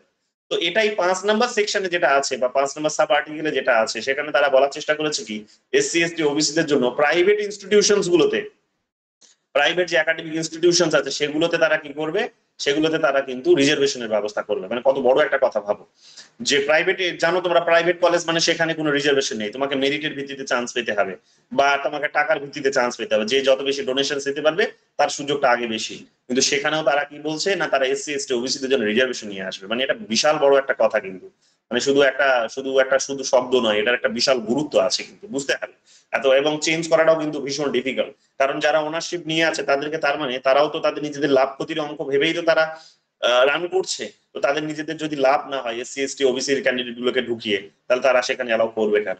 তো কিভাবে সেই পলিসিটা তারা নিয়ে আসবে সেটাও কিন্তু মাথায় রাখার বিষয়, এটা ভালো করে বুঝতে হবে। এগুলো আমরা এখানে দেখতে পাবো। আরো অনেক কথা বলেছে এখানে তারা, এগুলো তারা কম্পেনসেশন, এখানে স্যানিটেশন ওয়ার্কার যারা আছে তাদেরকে কম্পেনসেশন দেওয়ার কথা বলেছে, এগুলো সাফাই কর্মচারী যাদেরকে বলি আমরা, অনেক কথাই এখানে বলেছে। হ্যাঁ, তো যাই হোক, এগুলো দেখে নিও। তারপরে এখানে আমরা পাচ্ছি কি, 16 নম্বরে আমরা পাচ্ছি কি, যে শিডিউল কাস্ট এবং শিডিউল ট্রাইবস এর জন্য যে আইনটা তৈরি হয়েছে, এটা পরীক্ষায় একাধিকবার এসেছে, একবার বোধহয় দেখলাম এসেছে পরীক্ষায় আমাদের নেটে। 1989 তোমরা দেখবে যে প্রিভেনশন অফ অ্যাট্রোসিটিস অ্যাক্ট, যেটা রিসেন্টলি দেখবে তোমরা, এই 3-4 বছর আগে দেখবে সুপ্রিম কোর্টের একটা জাজমেন্ট এমন এসেছিল যে সেখানে এটা মানুষ জাজমেন্টটাকে মেনে নিতে পারেনি। তো ফলে দেখবে সেখানে মানুষ যেখানে সেখানে আগুন লাগাতে শুরু করলো, একটা বড় দাঙ্গার পরিস্থিতি তৈরি হয়ে গেল দেশ জুড়ে। তো 3-4 বছর আগের কথা বলছি। তো এই আইনটাকে কেন্দ্র করেই হয়েছিল। আইনটাকে মনে রেখো এখানে, যে এটা শিডিউল কাস্ট এবং শিডিউল ট্রাইবস অ্যাট্রোসিটিস অ্যাক্ট বলা হচ্ছে 1989-এ। তো এটার মধ্যে কি করবে তারা, এটা হচ্ছে প্রত্যেকটা রাজ্যে তারা কি করবে, এর একটা লিগ্যাল এইড সিস্টেম তৈরি করবে, অর্থাৎ এদেরকে সাপোর্ট দেবে। যে অর্থাৎ এসসি এসটি ভালনারেবল সেকশন, তাদের জন্য স্পেশাল প্রভিশনস এর কথা বলা হয়েছে। তো সেই প্রভিশনসে যদি তারা কোনো বিশেষ অধিকার না পায়, তারা যদি নিজেদের সিকিউরিটি না পাচ্ছে, তাহলে তাদের জন্য বিশেষ আরো কতগুলো ব্যবস্থা করবে, এই কথাটা বলছে। আরো এখানে অনেক কথা বলেছে, এখানে এতগুলোতে আমি আর যাচ্ছি না, গুরুত্বপূর্ণ বলছি। এখানে দেখো তারা কি বলছে, যেমন 21 নম্বরে বলেছে রোহিত ভেমুলা অ্যাক্ট তারা নিয়ে আসবে। রোহিত ভেমুলা জানো যে জেএনইউ এর একজন স্টুডেন্ট ছিল, রিসেন্টলি তিনি মারা গেলেন। কেন মারা গেলেন? তার কারণ ওই তিনি কতগুলো ডিসক্রিমিনেশন ফেস করেছেন, এই ধরনের একটা ঘটনা ঘটেছিল, যারা খবরের কাগজ পড়েছো তোমরা জানো। তো ওনার নামে একটা আইন নিয়ে আসবে। তো সেই আইনের মধ্যে যে ডিসক্রিমিনেশন যেগুলো স্টুডেন্টসরা ফেস করছে, ব্যাকওয়ার্ড ক্লাসের স্টুডেন্টসরা, সেই স্টুডেন্টস সেই ব্যাকওয়ার্ড সেই সরি সেই সেই সেই সেই ডিসক্রিমিনেশনস গুলোকে এলিমিনেট করার কথা বলেছে। বাই দ্য ওয়ে, অনেকে তোমরা আগামী দিনে এটা নিয়ে পিএইচডিও করতে পারো, যে গত 15 বছরে যতগুলো ম্যানিফেস্টো এসেছে সেই ম্যানিফেস্টো গুলোকে অ্যানালাইজ করে একটা পিএইচডিও কিন্তু এখান থেকে হয়ে যেতে পারে। বা গত 47 সালের পর থেকে কিভাবে ম্যানিফেস্টো গুলো তার বিবর্তন হয়েছে, ইভলিউশনসটা কিভাবে হয়েছে সেটাও দেখাতে পারো। ইন্ডিয়ান ডেমোক্রেসিকে বোঝার জন্য সেটা কিন্তু সব থেকে ভালো একটা কিন্তু অধ্যয়ন হতে পারে। তো এগুলো নিয়ে অনেক স্কোপ আছে, এগুলো আজকে চর্চা করছে, আগামী দিন তোমরাও ভাববে এগুলো নিয়ে, চর্চা করো, এগুলো নিয়ে পিএইচডিও করতে পারো। যাই হোক, এখানে আমরা তারপরে কি পাচ্ছি, তারপর এগুলো তো আমরা পেলাম, আরো অনেক কিছুই আছে, এগুলোতে আমি আর যাচ্ছি না। সেকেন্ডে চলে আসো, এখানে রিলিজিয়াস এবং লিঙ্গুইস্টিক যে মাইনরিটিস আছে তাদের নিয়ে কি বলেছে। রিলিজিয়াস এবং লিঙ্গুইস্টিক মাইনরিটিস যারা আছে, তার ধর্মীয় এবং ভাষাগত যে মাইনরিটিস আছে তাদের নিয়ে কি বলেছে। তো দেখো এখানে একটা সুন্দর ছবি দিয়েছে, ছবিটা দেখেই বুঝতে পারছো একজন মুসলিম, একজন শিখ, এবং বাকিদেরকে বোঝা মুশকিল, একটা সিম্বল তারা দিয়েছে, সেটা ডিনোটস করেছে। 15, 16, 25, 26, 28, 30 এবং 30 নম্বর যে আর্টিকেল আমাদের কনস্টিটিউশনের, সেই আর্টিকেলস গুলোতে ফান্ডামেন্টাল রাইটস যেটা আছে সেখানে সেগুলোকে তারা রক্ষা করবে বলেছে, যেখানে মাইনরিটিসদের, রিলিজিয়াস মাইনরিটিসদের কথা বলা হয়েছে।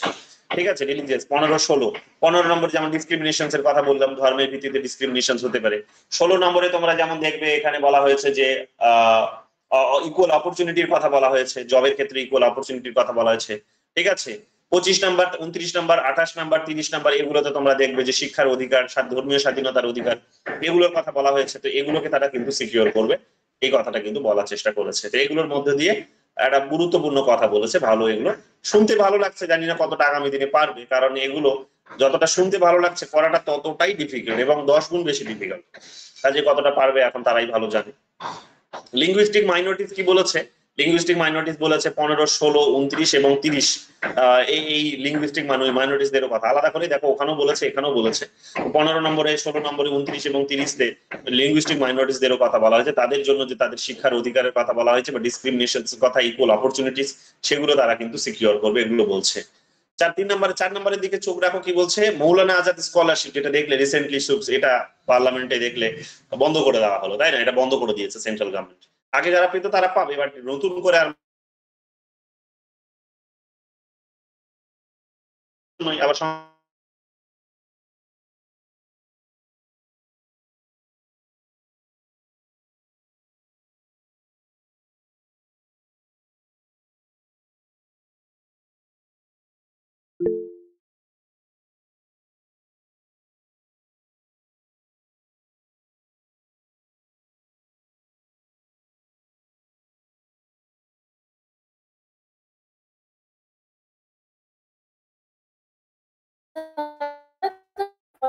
কিছু শোনা যাচ্ছে না।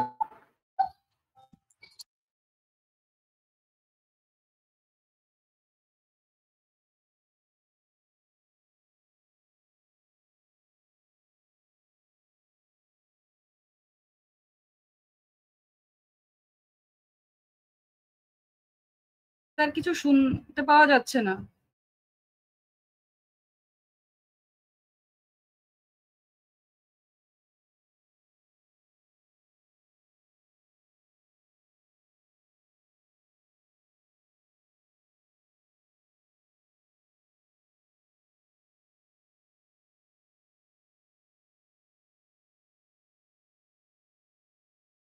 শুনতে পাচ্ছ তোমরা? দেখতে শুনতে পাচ্ছ? হ্যাঁ, এখন শোনা যাচ্ছে, দেখা যাচ্ছে। নেটটা, মোবাইলের ওয়াইফাইটা ডিসকানেক্ট হয়ে গেল, কম্পিউটারে আবার আছে, জানি কি হলো। আচ্ছা, ক্লাসটাকে শেষ করি দেখি। তো এখানে মৌলানা আজাদ স্কলারশিপ জানো তোমরা, সংখ্যালঘুদের দেওয়া হতো। তো এই সংখ্যালঘুরা অনেকে ওবিসির মধ্যেই আসে, তোমরা জানো।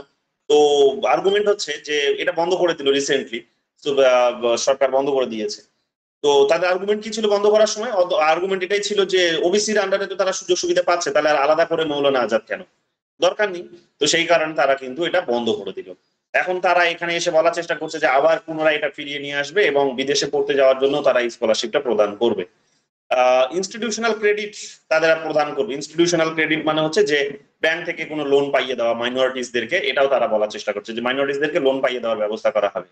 ঠিক আছে, আরো এইখানে বলছে যেমন freedom of choice of dress, food, language and personal law, এগুলো নিয়ে জানো, দেখলে এগুলো এখন বর্তমান দিনে পলিটিক্সে খুব হট চর্চায় আছে, এগুলো খুবই হট টপিক এগুলো বর্তমান পলিটিক্সে। তো সেখানে কে কি পড়বে সেটা নিয়ে একটা বড় দেখতে পাচ্ছ যে একটা ডিবেট চলছে। এগুলো থিওরিটিক্যালিও আমরা পড়ি, আমরা যখন মাল্টিকালচারালিজম পড়ি বা পড়বো আগামী দিনে, আমাদের তো এখন পলিটিক্যাল থিওরিতে পড়ানো হয়নি ওটা, আমরা কিছুদিন বাদেই হয়তো আর এক সপ্তাহ বাদেই আমরা পলিটিক্যাল থিওরিতে ঢুকে যাব।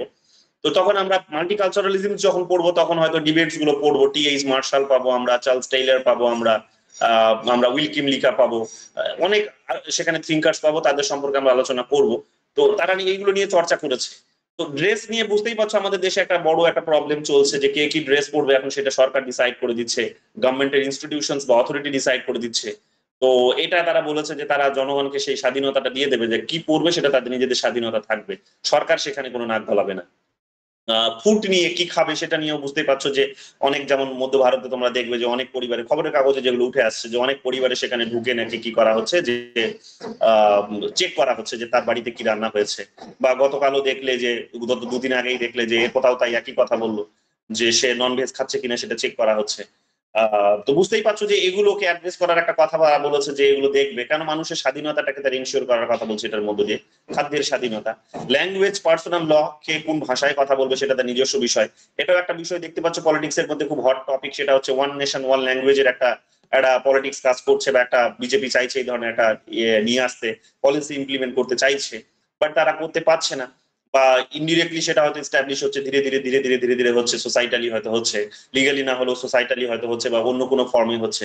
তো সেটাতে তারা একটা বড় ধরনের পদক্ষেপ নেবে বলেছে যে তার প্রত্যেকটা মানুষ যার নিজের যে ভাষায় কথা বলতে স্বচ্ছন্দ বোধ করবে সেটাতেই কথা বলবে, তার জন্য প্রত্যেকে একটা ভাষাতেই কথা বলতে হবে, বা হিন্দি বা ইংরেজিতেই, সেই রকম কোনো জোর জবরদস্তি তারা করবে না।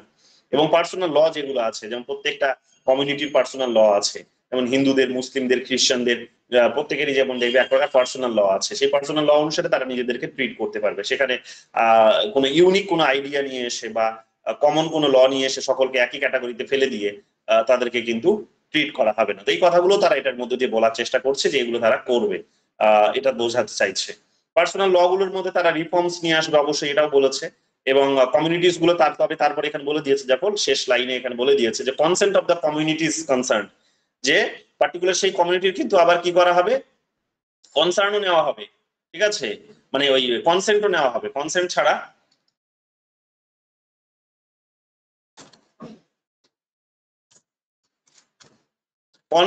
এগুলো কিন্তু করা হবে না, এটাও তারা বোঝাতে চাইছে যে কনসেন্ট ছাড়া এটা তারা করবে না। আচ্ছা, এটা বড় হয়ে গেল না, 260 করে, ঠিক আছে। তো কনসেন্ট ছাড়া এটা তারা কিন্তু করবে না, প্রত্যেকের কনসেন্ট নেবে, একটা সম্মতি নেবে, সম্মতির ভিত্তিতে তারা তাদের প্রত্যেকের নিজেদের রিফর্মস নিয়ে আসবে। কেন, এটাও বুঝতে পারছো যে সরকার এখন এই মুহূর্তে চাইছে, বুঝতেই পারছো যে আমাদের ডিরেক্টিভ প্রিন্সিপালস যেটা যেটা বলা হয়েছে যে কি বলা হচ্ছে এটাকে, ডিরেক্টিভ প্রিন্সিপালস 40 নম্বর আর্টিকেলে আছে, কি নামটা বলছি, পঞ্চায়েতের কথা বলা আছে, অর্গানাইজেশন অফ 40 নম্বর আর্টিকেলে, 40 নম্বর না বলে ডিরেক্টিভ প্রিন্সিপালস যেটা বলা হয়েছে, স্টেটকে ডিরেকশন দেওয়া হয়েছে যে সকলের জন্য uniform civil code, uniform civil code, right, uniform civil code, ওটা আর্টিকেল 44 না, আচ্ছা 44, আর্টিকেল 44 ইউনিফর্ম সিভিল কোডের কথা বলা হয়েছে। তো সেই সিভিল, বুঝতেই পারছো যে তার মানে কি আলাদা আলাদা আর কোনো আইন নয়, সকলকে একই আইনের মধ্যে নিয়ে আসা হবে। এটাও একটা কন্ট্রোভার্সি কাজ করছে, বুঝতেই পারছো, ডিরেক্টিভ প্রিন্সিপালস এর মধ্যেই সরকারকে নির্দেশ দেওয়া হয়েছে, তাই হয়তো বিজেপি বলবে যে আমাদের সংবিধানে আছে, বলা হয়েছে, তাই আমরা করছি। কিন্তু এরা বলছে যে না, ওটার থেকে এটা বেটার, ওটা বলা হয়েছে তার মানে এই তো, কম্পালসারি তো নয় যে করতেই হবে। তো এটা বেটার, প্রত্যেকে আলাদা আলাদা ভাবে নিজেদের মতো নিজেদের আইন কানুন দিয়ে তারা নিজেদেরকে পরিচালনা করবে, that's much better than uniform civil code, এটা বলার চেষ্টা করছে। এবং এই কারণেই বোধহয় এরা এতদিন সেটা নিয়ে আসেনি, এবং এখনো সেই একই কথাই বলছে, আগের মতো সেই একই এখনো সেই একই কথা বলছে যে তারা প্রত্যেকের আলাদা আলাদা পার্সোনাল যে ল আছে সেগুলোই তারা ট্রিট করবে, এবং তারা সেভাবেই সেটা রাখার চেষ্টা করবে। তবে কিছু রিফর্মস অবশ্যই নিয়ে আসবে, কিন্তু রিফর্মসটাও আসবে কিন্তু ওই পার্টিকুলার কমিউনিটির এখানে মতামত নিয়ে, তাদের সম্মতি নিয়ে, কনসেন্ট নিয়ে। উইথাউট কনসেন্ট এটা কিন্তু তারা করবে না, এটাও বলছে। 9 নম্বরে কি বলেছে, 9 নম্বর বলছে 8 শিডিউল যেটা আছে, ল্যাঙ্গুয়েজ যেখানে আছে, ল্যাঙ্গুয়েজ জানো তোমরা, এটা পরীক্ষায় রিসেন্টলি একাধিকবার পরীক্ষায় এসেছে, তোমরা দেখেছো। 8 শিডিউলে আমাদের 22টা ভাষার কথা বলা হয়েছে, প্রথমে 18টা ছিল, তারপরে আরো 4টে ঢোকানো হলো। তো এইরকম 4টে, প্রথমে 18টা না, মানে আরো কম ছিল, তো ধীরে ধীরে রিফর্মস করা হয়েছে, এখন 22টা আছে। তো 8 শিডিউলে আমরা দেখতে পাচ্ছি কি আরো ল্যাঙ্গুয়েজকে তারা কিন্তু জায়গা দেবে, যেগুলো আমাদের জাতীয় ভাষা হিসেবে বিবেচিত হয়, ন্যাশনাল ল্যাঙ্গুয়েজ। তো সেই ল্যাঙ্গুয়েজের ক্যাটাগরিতে 8 শিডিউলে এখন আরো অনেক ভাষা তারা ঢোকাবে, সেটা কিন্তু তারা বলার চেষ্টা করছে। এখন কোন কোন ভাষাগুলোকে ঢোকায় দেখা যাক। আরো তো অনেক, আমাদের তো আর 22টা ভাষা নেই, আমাদের দেশে কয়েক হাজার ভাষা আছে। এখন কোন কমিউনিটির কোন ভাষাগুলোকে তারা ঢোকাবে বা কোন রিজিয়নের কোন ভাষাকে ঢোকাবে এখন সেটা তারা পরিষ্কার করে বলেনি, বাট হয়তো সেটা যদি জিতে আসে তাহলে তারা করবে। তারপরে এখানে চলে আসো কি বলেছে, তারপরে এখানে এই যে senior citizen, persons with disability এবং এলজিবিটি কিউ AI প্লাস দের নিয়ে কথা বলেছে। খুব গুরুত্বপূর্ণ একটা টার্ম, এবং এই সংখ্যাটা এই অ্যালফাবেটস গুলো যেন বাড়তেই আছে। আগে বলা হতো এলজিবিটি কিউ, তারপরে ঢুকলো আই, তারপরে এ, তারপরে এখন প্লাস, তারপরে সাথে এখন সেটার সাথে প্লাসও যুক্ত হয়ে গেছে। তো এটা আমরা বুঝবো, দেখো কি করে কি বলেছে। The central government contributions to pension, এখানে বলেছে দেখো সিনিয়র সিটিজেন যারা আছে, উইডোজ যারা আছে, সিনিয়র সিটিজেন বা বয়স্ক যাদেরকে বলি, 60 বছরের ঊর্ধ্বে যাদের বয়স, বিধবা যারা আছে, ডিসেবলস যারা আছে, তাদেরকে কি করবে না ন্যাশনাল সোশ্যাল অ্যাসিস্ট্যান্স প্রোগ্রামের আন্ডারে তাদেরকে নিয়ে আসবে। এবং এই আন্ডারে তাদের নিয়ে এসে কি করবে না, প্রত্যেকের মাথা পিছু যেটা তাদেরকে প্রদান করা হয় এখন, যে 200 টাকা করে দেওয়া হয় তাদেরকে, সেটা প্রত্যেক মাসে 500 টাকা করে দেওয়া হবে, এটা তারা বলার চেষ্টা করছে। ঠিক আছে, 200 থেকে কি বলছে, প্রোগ্রাম রিমেইনস এ পিটফুল। 200 থেকে 500-র মধ্যে আছে সিনিয়র সিটিজেন, উইডো এবং ডিসেবলস যারা আছে, তাদের 200 থেকে 500-র মধ্যে তারা বেতন পায়, ভাতা পায়। তো সেই ভাতাটাকে বাড়িয়ে তারা কি করবে, তারা বলছে 1000 টাকা করবে প্রত্যেক মাসে। এবং বুঝতে পারছো এই অ্যামাউন্টটা খুবই কম। মানে একটা মানুষ সারা জীবন তার অবদান দিয়ে গেছে সোসাইটিতে, এবার রিটায়ারমেন্টের বয়সে এসে তাকে 1000 টাকা করে দেবে, এবং তা জানো যে এই টাকাটাও খুব রেগুলারলি আসে না। এটা শুধুমাত্র এই মুহূর্তে যে যারা সরকারে আছে তারা করছে তা নয়, এটা আগে শুরু থেকেই চলে আসছে, এরকম যে রেগুলারলি আসে না এটা। তো বুঝতে পারবো। তারপরে তো দুর্নীতি তো আছেই। তো 1000 টাকা অ্যামাউন্টটা খুবই কম, তারা বলেছে, তারপরও দেখা যাক কি করে। তারপরে এখানে কি বলেছে যে we will take measures to ensure easy access to legal service. বয়স্ক যারা আছে তোমরা জানো যে বয়স্করা, শুনতে পাচ্ছ তোমরা? তো বয়স্ক যারা আছে তাদেরকে এখানে কি বলা হচ্ছে, বয়স্ক যারা আছে, দাঁড়াও তো এক সেকেন্ড, ওয়াইফাইটা ডিস্টার্ব করছে কেন আজকে।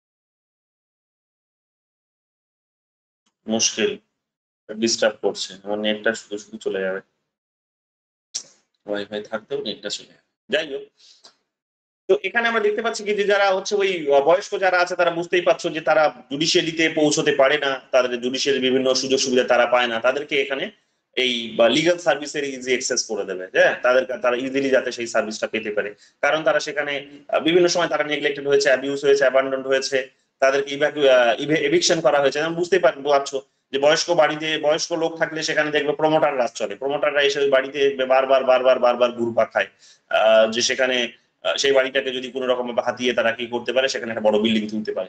এরকম ভাবে বিভিন্ন ধরনের অ্যাবিউজ করে, বয়স্ক লোকদের অ্যাবিউজ করার প্রবণতা বেশি। ভালনারেবল সেকশনে যারা এটা বিলং করে, তো বুঝতেই পারছো যে এদের ক্ষতি এরা কিন্তু বেশি হয়, ক্ষতিগ্রস্ত বেশি হয়। তো এখানে একটা ইজি অ্যাক্সেস লিগ্যাল সার্ভিস তারা কিন্তু দেবে, এটাও বলছে। 3 নম্বরে বলছে কি maintenance and welfare of parents and senior citizens act, যে এটাও যেমন একটা মেজর কনসার্ন বর্তমান দিনের একটা ওয়ার্ল্ডের। বুঝতেই পারছো যে পুরো একটা মিনিস্ট্রি তৈরি হয়ে গেছে লন্ডনে, অন্য কোনো দেশে এটা তোমরা পাবে না, যে কিন্তু লন্ডনে তোমরা পাবে, এটা ইউকে তে তোমরা পাবে, একটা পুরো মিনিস্ট্রি তৈরি হয়েছে, সেই মিনিস্ট্রিটা বয়স্কদের দেখাশোনা করার কাজটা করছে। ঠিক আছে, তো এটা একটা বর্তমান দিনে একটা বড় কনসার্ন, যে অনেক যেভাবে আমাদের গ্লোবালাইজেশন হচ্ছে, যেভাবে সেখানে মানুষ এক দেশ থেকে আরেক দেশে চলে যাচ্ছে, তার রুট যেভাবে রুটলেস হয়ে পড়ছে, বা যেভাবে তার পিতা মাতাকে ছেড়ে চলে যাচ্ছে, তো এতে করে একটা বড় সম্ভাবনা তৈরি হচ্ছে যে একটা ডিহিউম্যানাইজেশন হচ্ছে, তো যে মানুষের সঙ্গে মানুষের কোনো লিঙ্ক থাকছে না। তো সেখানে এই আইনের আন্ডারে তারা বিশেষ কিছু এখানে কিছু ইয়ে নিয়ে আসবে, এবং যে সমস্ত ডিফিসিয়েন্সিস যেগুলো আছে সেগুলোকে তারা দূর করবে বলছে। যাই হোক, এটা আমাদের দেখতে হবে যে এই আইনের আন্ডারে একটা তারা অ্যাড্রেস করার চেষ্টা করে। এগুলো শহরগুলোর বড় সমস্যা, গ্রামগুলোতে যে হচ্ছে না একেবারে তা নয়, গ্রামগুলোতেও হচ্ছে। গ্রাম থেকে প্রচুর মানুষ, যদিও গ্রামের মানুষরা অত্যধিক বেশি আসে শহরে, এবং তারা হয়তো খুব অত্যধিক ঘন ঘন না যেতে পারলেও খুব একটা কম সময়ের মধ্যে তাও কিন্তু যায় তারা। কিন্তু শহরের মানুষদের সমস্যাটা আরো বেশি। তারা শহরে কি হয়, একটা শহর থেকে অন্য দেশের আর একটা শহরে গিয়ে থাকে, তো সেখানে পিতা মাতাকে নিয়ে যাওয়া ডিফিকাল্ট হয়, বা ওই শহরে গিয়ে পিতা মাতাকে নিয়ে গেলে তাদের যে খরচা যেটা হবে সেটা হয়তো তারা চালানোর মতো সামর্থ্য রাখে না। তো গ্লোবালাইজেশন আমাদেরকে এগুলো উপহার দিয়েছে, এই ধরনের নেগেটিভ বিষয়গুলো আমাদের কিন্তু উপহার দিয়েছে। তো এই ক্ষেত্রেই দেখবে এই আইনগুলো খুব গুরুত্বপূর্ণ হয়ে যায়, তো এগুলোকে তারা এখানে সংশোধন করবে বলেছে। 4 নম্বর কি বলছে, ট্রাভেল কনসেশনস বলেছে। ট্রাভেল কনসেশন যেমন দেখবে রেলে বাসে যখন বয়স্করা যাতায়াত করে তাদের জন্য যেমন দেখবে আলাদা রিজার্ভেশনের ব্যবস্থা থাকে, কতগুলো সিট রিজার্ভ থাকে, তারপরে তাদের দেখবে যে যেটা অ্যামাউন্ট হয় সেটার হয়তো অর্ধেক তাদেরকে দিতে হয়, যেমন ট্রেনে এটা হতো। তো সেগুলো দেখলে এখন ধীরে ধীরে সরকার এগুলো তুলে দিয়েছে, তো এগুলো আবার তারা ফিরিয়ে নিয়ে আসবে বলছে। বিশেষ করে ট্রেনে আমি যেহেতু যাতায়াত করি, তো সেখানে ট্রেনেরটা আমি দেখি যে সেখানে ব্যবস্থা আছে সরকারি, যে অর্ধেক তাদেরকে পে করতে হতো, কিন্তু সরকার এখন সেগুলো তুলে দিয়েছে। লকডাউনের কিছুদিন আগে বোধহয় না পরে দেখলাম এগুলো তুলে দিয়েছে, এখন আর সেখানে সেই কনসেশনসটা তারা দিচ্ছে না। তো এগুলো একটু প্যাথেটিক, তবে সবাইকে ইররেসপেক্টিভ হবে না সিনিয়র সিটিজেন দেওয়া উচিত নয় আমি বলবো। ইকোনমিক্যালি এখন তো আধার কার্ডেরও কনসেপ্ট চলে এসেছে, তাহলে তাদেরকে দেওয়া যাবে নাই বা কেন? আমার মনে হয় সেটা দেওয়া গেলে বোধহয় ভালো হয়, এবং এটা যে কোনো পলিটিক্যাল পার্টিজেরই এটা করা উচিত। ইকোনমিক্যালি তারাও যদি কেউ পিছিয়ে থাকে তাদেরকে ওই সুযোগ সুবিধা দেওয়া উচিত। 5 নম্বরে কি বলেছে, 5 নম্বর বলেছে আর্টিকেল 15 এবং 16। আর্টিকেল 15 এ তোমাদের বললাম ডিসক্রিমিনেশনস এর কথা বলেছে, আর 16 ইকুয়াল অপরচুনিটির কথা বলেছে। তো 15 এবং 16 এর আন্ডারে তাদের কি যে ডিসেবিলিটি যারা আছে, ডিসেবল যারা আছে, হ্যান্ডিক্যাপ যাদের কথা বলা হচ্ছে, এবং ইম্পেয়ারমেন্ট যারা আছে, সেক্সুয়াল ওরিয়েন্টেশন এই শব্দটা কিন্তু নতুন যুক্ত হয়েছে, ভালো করে দেখো। এই সেক্সুয়াল ওরিয়েন্টেশনস এর ভাবনা থেকে এগুলো কিন্তু আগে কিন্তু যুক্ত হয়নি, তো এগুলোকে তারা এক প্রকার কি করবে, যুক্ত করবে বলেছে। We will expand article 15 and 16 of the constitution to prohibit discriminations on grounds of disability, impairment এবং সেক্সুয়াল ওরিয়েন্টেশনস। খুব গুরুত্বপূর্ণ একটা কথা। সেক্সুয়াল ওরিয়েন্টেশনস মানে হচ্ছে তোমার একটা হয়তো তোমার সেক্সের প্রতি হয়তো একটা কি আছে, কেন্দ্রিকতা আছে, তো সেটার ভিত্তিতে যদি এখন তুমি সমালোচিত হও, বা দেখবে কিছু মানুষ আছে না, তারা হয়তো দেখা গেল যে ছেলেদের কিছু মেয়ে আছে ছেলেদের মতো কাজ করে, বা ছেলেদের মতো হাঁটে, ছেলেদের মতো তার হয়তো ফিজিক্যাল হয়তো তার ইয়েগুলো, বডি ল্যাঙ্গুয়েজ গুলো হয়তো সেই রকম, বা মেয়েরাও সেই রকম, বা কোনো এখন দেখতে পাবে যে এখন আরো অনেক কনসেপ্ট উঠে এসেছে, বা বাইসেক্সুয়াল, গে, লেসবিয়ান, অনেক কনসেপ্টই এখন উঠে এসেছে। তো সেগুলো এই ওরিয়েন্টেশনস গুলোর প্রতি জন্যও মানুষ এখন দেখতে পাচ্ছ যে অনেক রকম কিন্তু সমস্যার মধ্যে পড়ছে, সমাজ এগুলো লজ্জায় বলতে পারে না। তো তারা এগুলোকে বলেছে লিগালাইজ করবে, সংবিধানের মধ্যে জায়গা দেবে, মানে ফান্ডামেন্টাল রাইটস এর মধ্যে জায়গা দেবে, বুঝতে পারছো তো? আর্টিকেল 15 এবং 16 বলছে ফান্ডামেন্টাল রাইটস এর কথা, তো ফান্ডামেন্টাল রাইটস এর মধ্যে জায়গা দেবে, তার মানে বুঝতে পারছো যে এগুলো আমাদের দেশে বেসিক প্রবলেম। এগুলো এখন তারা কিন্তু ওদের চোখে আমরা যদি একটুখানি দেখি তাহলে বুঝতে পারবো যে স্টুডেন্ট অফ পলিটিক্যাল সায়েন্স যে আমাদের কি কি বিষয়ের উপর নজর রাখতে হবে। 6 নম্বরের দিকে তারপর কি বলছে, ব্রেইল স্ক্রিপ্ট এবং সাইন ল্যাঙ্গুয়েজ তারা নিয়ে আসবে, ওই যারা ব্লাইন্ড আছে তাদের জন্য বলছে এখানে। 7 নম্বরে কি বলছে, national centre for research and excellence for special educations. Special education মানে ওই যারা হচ্ছে নিডি আছে, যারা ডিসেবলস যারা আছে, তাদের জন্য কিছু এই ধরনের স্পেশাল এডুকেশনস এর ব্যবস্থা করবে, রিসার্চ সেন্টার তাদের জন্য গড়ে তুলবে। এগুলো খুব দরকার আছে, এদের জন্য বিশেষভাবে হয় না। যেমন আমি শুধুমাত্র যাদবপুরেই দেখতে পাই, অন্য কোনো ইনস্টিটিউশনে আর অন্য কোনো ফেসিলিটি নেই, মানে এই ফেসিলিটিস গুলো নেই বললেই চলে। যাদবপুরেই তোমরা যাবে, একমাত্র দেখবে সেখানে লাইন ধরে দেখবে ব্লাইন্ডরা হেঁটে যাচ্ছে, সেখানে দেখবে কারো হাত ভাঙা, কারো চোখ ঠিক কেউ দেখতে পায় না, একেবারেই দেখতে পায় না, 5% হয়তো দেখতে পায়, তার চোখের হয়তো পাওয়ার সেখানে 100% এর মধ্যে 5%, অথচ সে পিএইচডি করছে, অথচ সে প্রফেসর, অথচ সে বিএ করছে, এমএ করছে, এগুলো কিন্তু আমরা দেখতে পাবো। তো এগুলো কিন্তু এই কনসেপ্ট গুলোর উপর তারা কিন্তু জোর দেবে, এগুলো তারা বলার চেষ্টা করছে। ছত্তিশগড়ের এখানে তারা যেটা অলরেডি করেছে বলছে ছত্তিশগড়ে, সেটা হচ্ছে ডিসেবলস এর জন্য লোকাল গভর্নমেন্ট বডিজ যেগুলো আছে, পঞ্চায়েত এবং মিউনিসিপ্যালিটি, ডিসেবলসদের সেখানে একটা চাকরি পাইয়ে দেওয়ার ব্যবস্থা, তাদের প্লেসমেন্ট করার ব্যবস্থা করেছে, সেগুলো তারা কিন্তু করবে। রিপ্রেজেন্টেশনসটাকেও প্লেসমেন্ট না, it was done in Chhattisgarh, Congress will provide representations for person with disability in local government. আচ্ছা, রিপ্রেজেন্টেশনস দেবে, প্রতিনিধিত্ব দেবে, মানে এক প্রকার বুঝতেই পারছো ছত্তিশগড়ে তারা এটা করেছে যে ডিসেবলস যদি হয় তাদের জন্য এক প্রকার, তার মানে রিজার্ভেশনের কথা বলছে, রিজার্ভেশনের ব্যবস্থা তারা এক প্রকার করবে, বা কোনো প্রকারে তারা এদের প্রতিনিধিত্বটাকে সুনিশ্চিত করবে। এটা ভালো পদক্ষেপ। 9 নম্বর কি বলছে, 9 নম্বর বলছে we will strictly enforce the right of persons with disability act 2016। Recently তোমরা দেখবে 2016 সালে এই আইনটা তৈরি হয়েছে, তো বোধহয় সেটা স্ট্রিক্টলি এনফোর্স হয়নি, তো সেটাকে তারা এনফোর্স করবে বলে এটাও বলছে। এবং সেখানেও আরো ডিসেবলসদের আরো অনেক ক্যাটাগরি করা হয়েছে, অনেক ক্যাটাগরিতে এখানে কিন্তু এবার দেখবে সেই ক্যাটাগরি গুলোকে স্ট্রিক্টলি তারা এনফোর্স করবে, এটাও তারা বলার চেষ্টা করছে। তারপরে এখানে কি বলছে, LGBT Q AI plus community যারা আছে এবং তাদের যে কাপলস আছে, মানে এই কমিউনিটিতে বিলংকারী ধরনের কাপলস যারা আছে, তাদের জন্য কি বলবে, তাদের তাদের জন্য ল নিয়ে আসবে, তাদেরকে স্বীকৃতি দেবে। বুঝতেই পারছো যে এখন পুরুষরা বিয়ে করছে, মহিলাদেরকে বিয়ে করছে, এই যে কনসেপ্ট গুলো, হ্যাঁ, তো এগুলোকে তারা এক প্রকার, বা তাদের ওই ধরনের একটা সেক্সুয়াল ওরিয়েন্টেশন আছে, এগুলোকে তারা এক প্রকার কিন্তু স্বীকৃতি দেবে। তো বুঝতেই পারছো যেগুলো ডেভেলপ কান্ট্রিজ গুলিতে অনেক হয়েছে, সব ডেভেলপ কান্ট্রিজ যে মেনে নিয়েছে তা নয়, বাট অনেক ডেভেলপ কান্ট্রিজ এগুলোকে মেনে নিয়েছে। তো আমাদের দেশেও এগুলো তার মানে এখন একটা কিন্তু ঢুকে গেছে, এগুলো কিন্তু পলিটিক্যাল একটা কনসার্ন হচ্ছে। আগামী দিনে দেখবে এগুলো নিয়ে যদি আইনটা তৈরি হয়, তাহলে এগুলো নিয়ে দেখবে আগামী দিনে অত্যধিক গবেষণা হবে, পিএইচডির অনেক স্কোপ খুলে যেতে পারে। তো যারা আজকের ক্লাসটা মন দিয়ে শুনবে বা এর পরের ক্লাসগুলো যারা মন দিয়ে হয়তো শুনবে, তারা বুঝতে পারবে যে কত রকম ভাবে তোমাদের ব্রেন খুলে যাবে, যে কত রকম ভাবে সেখানে গবেষণা করা যেতে পারে, কত উইকনেস আছে আমাদের পলিটিক্সের, আমাদের ডেভেলপমেন্টের, সেগুলোর উপর টপিক চুজ করে পিএইচডি করা যেতে পারে বা রিসার্চ করা যেতে পারে। এলজিবিটি কি কি কার কার কার আন্ডারে কি রকম কি রয়েছে, কারা কারা পড়ে সেখানে বলে দিয়েছি। Lesbian, gay, bisexual, transgender, queer, intersex and asexual, এই সমস্ত শব্দগুলো আছে, এবং এদের বাইরেও আরো অনেকে যারা আছে যেগুলো আনরেকগনাইজ, সেগুলোকে প্লাস শব্দটি রেকগনাইজ করা হয়।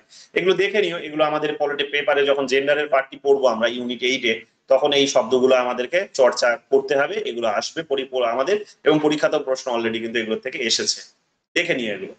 হেলথ নিয়ে কি বলেছেন দেখো, হেলথ বুঝতেই পারছো যে যেমন অমর্ত্য সেন জাস্টিসের কনসেপ্ট যেখানে দিয়েছেন, ক্যাপাবিলিটি অ্যাপ্রোচের কনসেপ্ট সেখানে দিয়েছেন, সেখানে তিনি এডুকেশন, হেলথ, এই সমস্ত ইস্যুস গুলো সেখানে ইনক্লুড করেছেন। তো স্বাভাবিকভাবে হেলথ নিয়ে আমাদের একটা বড় দুর্বলতা আছে, এটা তো একেবারেই জনসমক্ষে, এটা লুকোচুরির কিছু নেই। তো হেলথ নিয়ে কিভাবে ডেভেলপ করা যেতে পারে, তাদের কি পরিকল্পনা, দেখো এখানে কংগ্রেসের পরিকল্পনা কি রকম। তো কংগ্রেস এখানে পরিকল্পনা করে রেখেছে, চলে গেল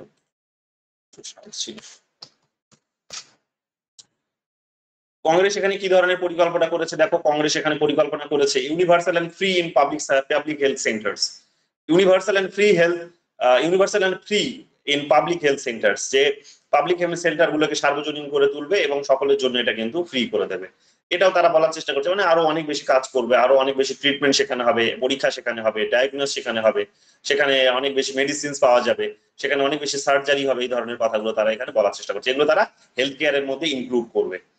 রাজস্থান মডেল তারা অলরেডি একটা ইন্স্যুরেন্স পলিসি নিয়ে এসেছে, সেটা হচ্ছে 25 লাখের। আয়ুষ্মান ভারত যেমন দেয়, ওদের 5 লাখ টাকা দেয়, দিদিরও বোধহয় সেটা কত যেন দেয়, এরকম বলে গেছি আমি, দিদির যেটা আমাদের আছে কি নাম, কি নাম, 5 লাখ টাকা, কত 5 লাখ টাকা।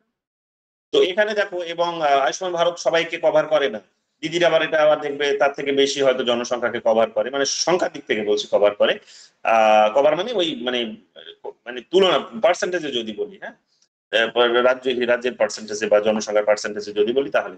তো কিন্তু এখানে দেখতে পারবো রাজস্থানে ওরা একটা অলরেডি ইন্স্যুরেন্স নিয়ে এসেছে, 25 লাখের ইন্স্যুরেন্স, তো এটা করে দেবে, ইউনিভার্সাল হেলথ কেয়ার সেটার মধ্যে তারা কভার করবে।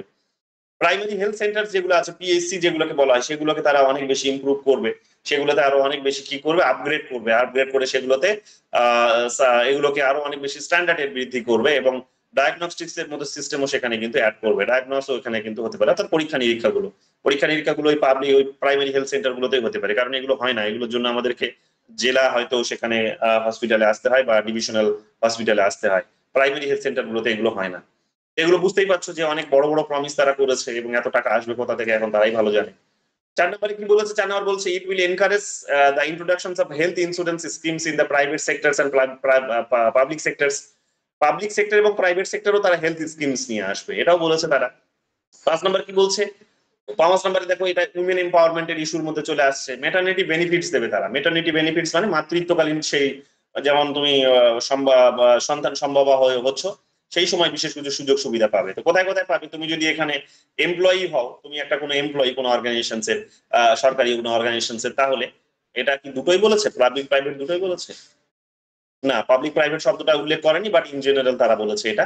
তো এখানে বলেছে কি, এটা দিয়ে তারা বোঝাতে চাইছে এটাই, যে কি করবে না, এখানে তারা ওই মাতৃত্বকালীন হয়তো সেখানে কিছু সুযোগ সুবিধা দেবে, ঠিক আছে, এবং পেড মেটারনিটি লিভ দেবে, অর্থাৎ অলরেডি আমাদের এটা দেখবে, আমাদের রাজ্য সরকার এগুলো, এই আইনগুলো নিয়ে আছে, আমাদের রাজ্যে আছে এই আইনগুলো।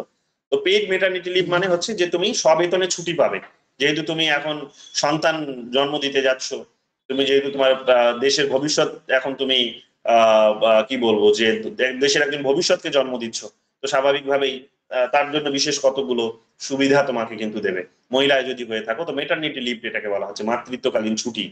তো এগুলো সন্তান মানুষ করার জন্য দেখবে কিছু কিছু ছুটি দেয় আমাদের পশ্চিমবঙ্গে, এগুলো আছে অলরেডি।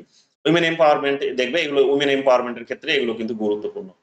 বাজেট দেখো 6 নম্বরে কি বলছে, 4% অফ টোটাল এক্সপেন্ডিচার বাই 2080, 28 থেকে 29-এর মধ্যে কি করবে তারা, 28 থেকে 29-এর মধ্যে আমাদের বাজেটের যত খরচা হয় সেই খরচার 4% তারা হেলথের ক্ষেত্রে কিন্তু খরচা করবে। মানে এটা একটা, যে টাকা কোথা থেকে আসবে বললাম, তো প্রশ্নটার উত্তরে এখানে তারা দিয়েছে যে আমরা টোটাল যে বাজেট খরচা করি, তো বাজেট যদি আমাদের হেলথ, এডুকেশন থেকে শুরু করে যত রকমের সেক্টর আছে সব সেক্টর গুলোকে মিলিয়ে যদি 100% হয়, তাহলে তার 4% শুধুমাত্র কোথায় ব্যবহার করবে তারা, এই বাজেটটা আমরা হেলথের ক্ষেত্রে তারা করবে বলছে, এটা কিন্তু প্রমিস করছে। এটা কিন্তু 4% মানে বিশাল বড় অ্যামাউন্ট, মানে খুব কম নয়, কিন্তু অনেক বড় অ্যামাউন্ট।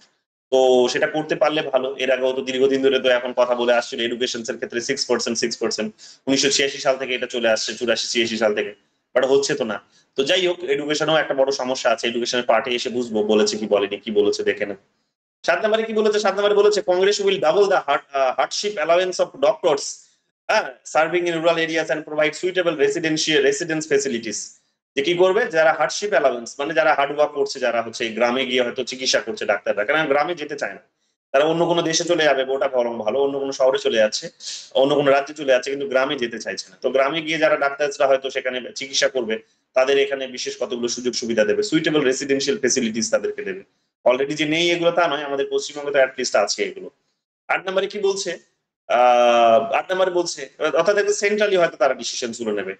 8 নম্বরে কি বলছে, 8 নম্বরে বলছে টু কন্ট্রিবিউশন টু সেন্ট্রাল, মানে আশা কর্মচারীর কথা বলছে। আশা কর্মচারী যারা আছে, মিড ডে মিল ওয়ার্কার যারা আছে, কুক যারা আছে, তাদেরকে এখানে ফ্রন্টলাইন হেলথ ওয়ার্কার হিসেবে কনসিডার করবে এবং তার বেতন তাদেরকে দেবে, মানে আরো তাদের বেতন বাড়াবে, তার মানে বুঝতে পারছে, এবং বলেছে বেতনটা ডাবল করবে, উইল বি ডাবলস। তো অঙ্গনওয়াড়ি ওয়ার্কার যারা আছে, আশা কর্মচারী যারা আছে, মিড ডে মিল কুক যারা আছে, তাদের বেতনটাকে ডবল করবে, এই কথাটা বলছে। এটাও একটা ভালো বিষয়, কারণ যে বেতনে তারা কাজ করে সেটা খুবই ন্যূনতম, মানে এটা আমাদের মানায় না, মানে এটা এত বড় একটা দেশ, এত বড় একটা ইকোনমি আমাদের মানায় না। তো এটা যেমন আমাদের ইকোনমি বৃদ্ধি পাচ্ছে, 5 ট্রিলিয়ন ইকোনমি হতে যাচ্ছে, সবে 4 ট্রিলিয়নে এসে দাঁড়িয়েছি আমরা। তো স্বাভাবিকভাবে এগুলো বৃদ্ধি পাওয়া দরকার, মানুষের ইনকামটাও বৃদ্ধি পাওয়া দরকার। তো স্বাভাবিক তারা এগুলো তাদের নিজেদের ম্যানিফেস্টোর মধ্যে শো করেছে। নইলে মনে হবে যে 4 ট্রিলিয়ন ইকোনমির বেনিফিট বোধহয় শুধুমাত্র কোটিপতিরাই পাচ্ছে। হ্যাঁ, তো এইগুলো যদি হয় তাহলে মনে হবে না আর যে হ্যাঁ, যে যেমন ইকোনমি বৃদ্ধি পাচ্ছে তেমন আমাদের তার সুযোগ সুবিধাগুলো নিচের লেভেলের মানুষরাও পাচ্ছে, এটাও যেন হয়। তো এটাই তারা ইনশিওর করার করবে বলেছে এটার মধ্যে দিয়ে। 9 নম্বর কি বলেছে, 9 নম্বর বলছে যে one government medical college cum hospital in east district, যে প্রত্যেকটা ডিস্ট্রিক্টে তারা কি করবে, মেডিকেল কলেজ তারা নির্মাণ করবে। মানে এটা একটা ভালো কথা যে প্রত্যেকটা ডিস্ট্রিক্টে তারা মেডিকেল কলেজ, মানে সব ডিস্ট্রিক্টে মেডিকেল কলেজ নেই, জানো, মানে ভারতবর্ষে নেই, হয়তো পশ্চিমবঙ্গে থাকতে পারে, রিসেন্টলি মমতা ব্যানার্জি এসে অনেক কাজ করেছে, কিন্তু সব ডিস্ট্রিক্টে এগুলো নেই, ভারতবর্ষে সব ডিস্ট্রিক্টে নেই। তো এটাও যদি করে তাই এটাও একটা বড় বুস্ট হবে কিন্তু ইন্ডিয়ান হেলথ সিস্টেমের জন্য।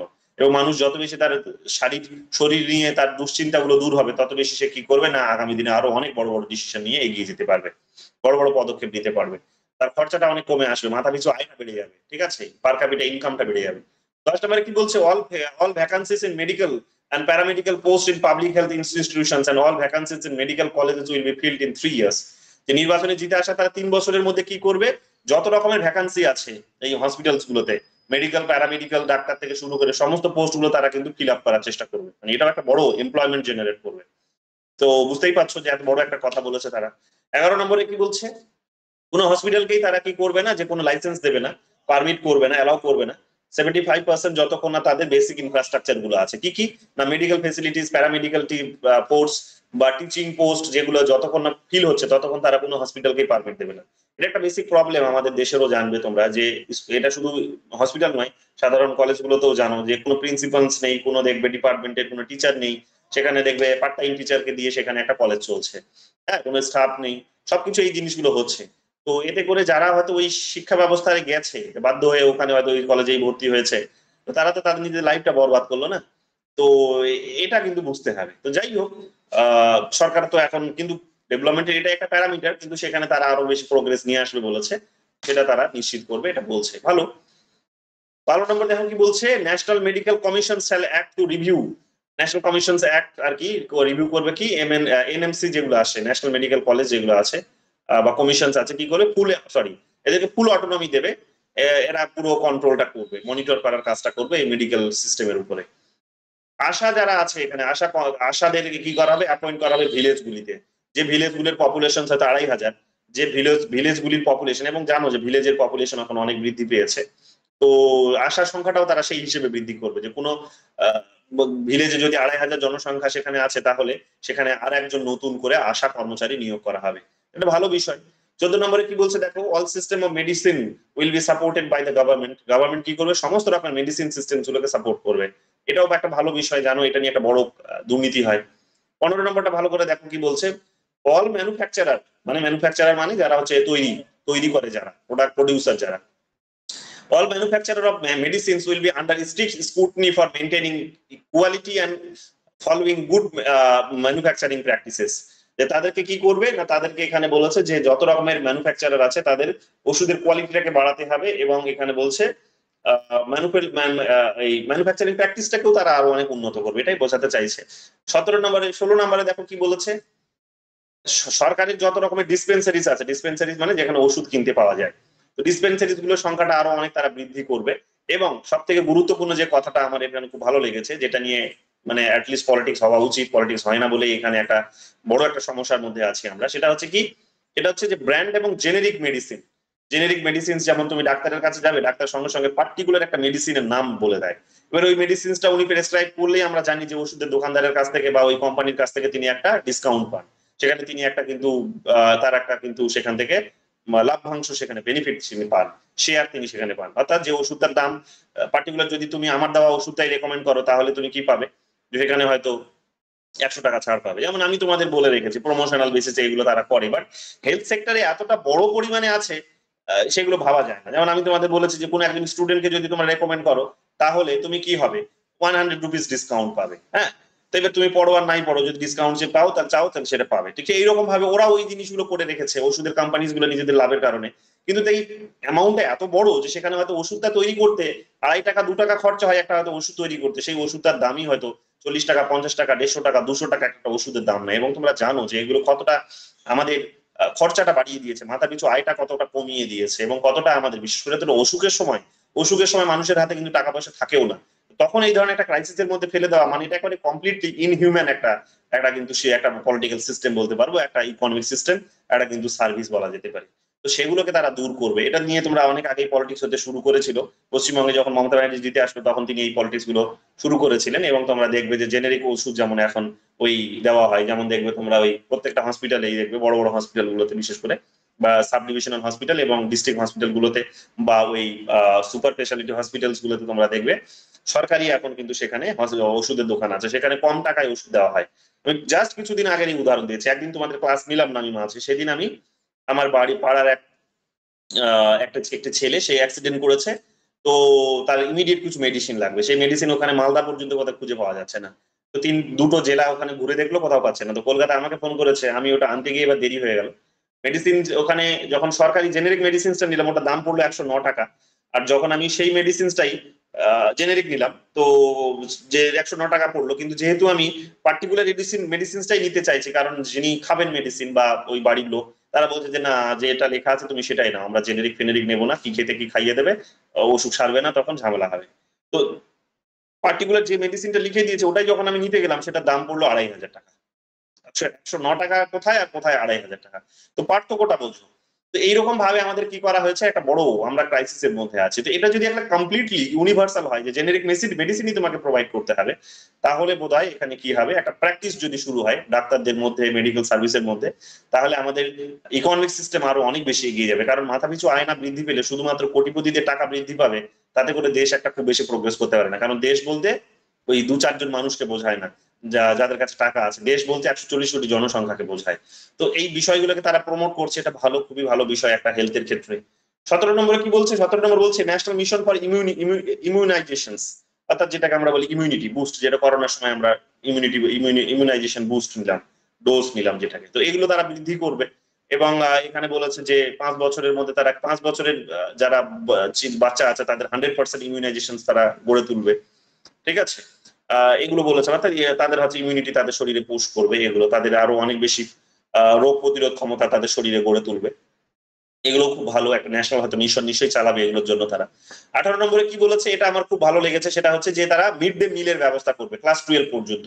এখন কোন ক্লাস পর্যন্ত পাই তোমরা বোধহয় অনেকে মিড ডে মিলের সুযোগ সুবিধা নিয়ে এসেছো সরকারি স্কুলে, কত পর্যন্ত পেয়েছো তোমরা? মিড ডে মিল কোন ক্লাস পর্যন্ত পেয়েছো? 8 পর্যন্ত মনে হয় দাদা। 8 পর্যন্ত। এখন সেটা বলছে তারা ক্লাস 12 পর্যন্ত করবে। ঠিক আছে? কি তোমরা সবাই কি প্রাইভেট কলেজে পড়াশোনা করেছো নাকি স্কুলে? প্রাইভেট স্কুলে সবাই? বাহ, খুব ভালো।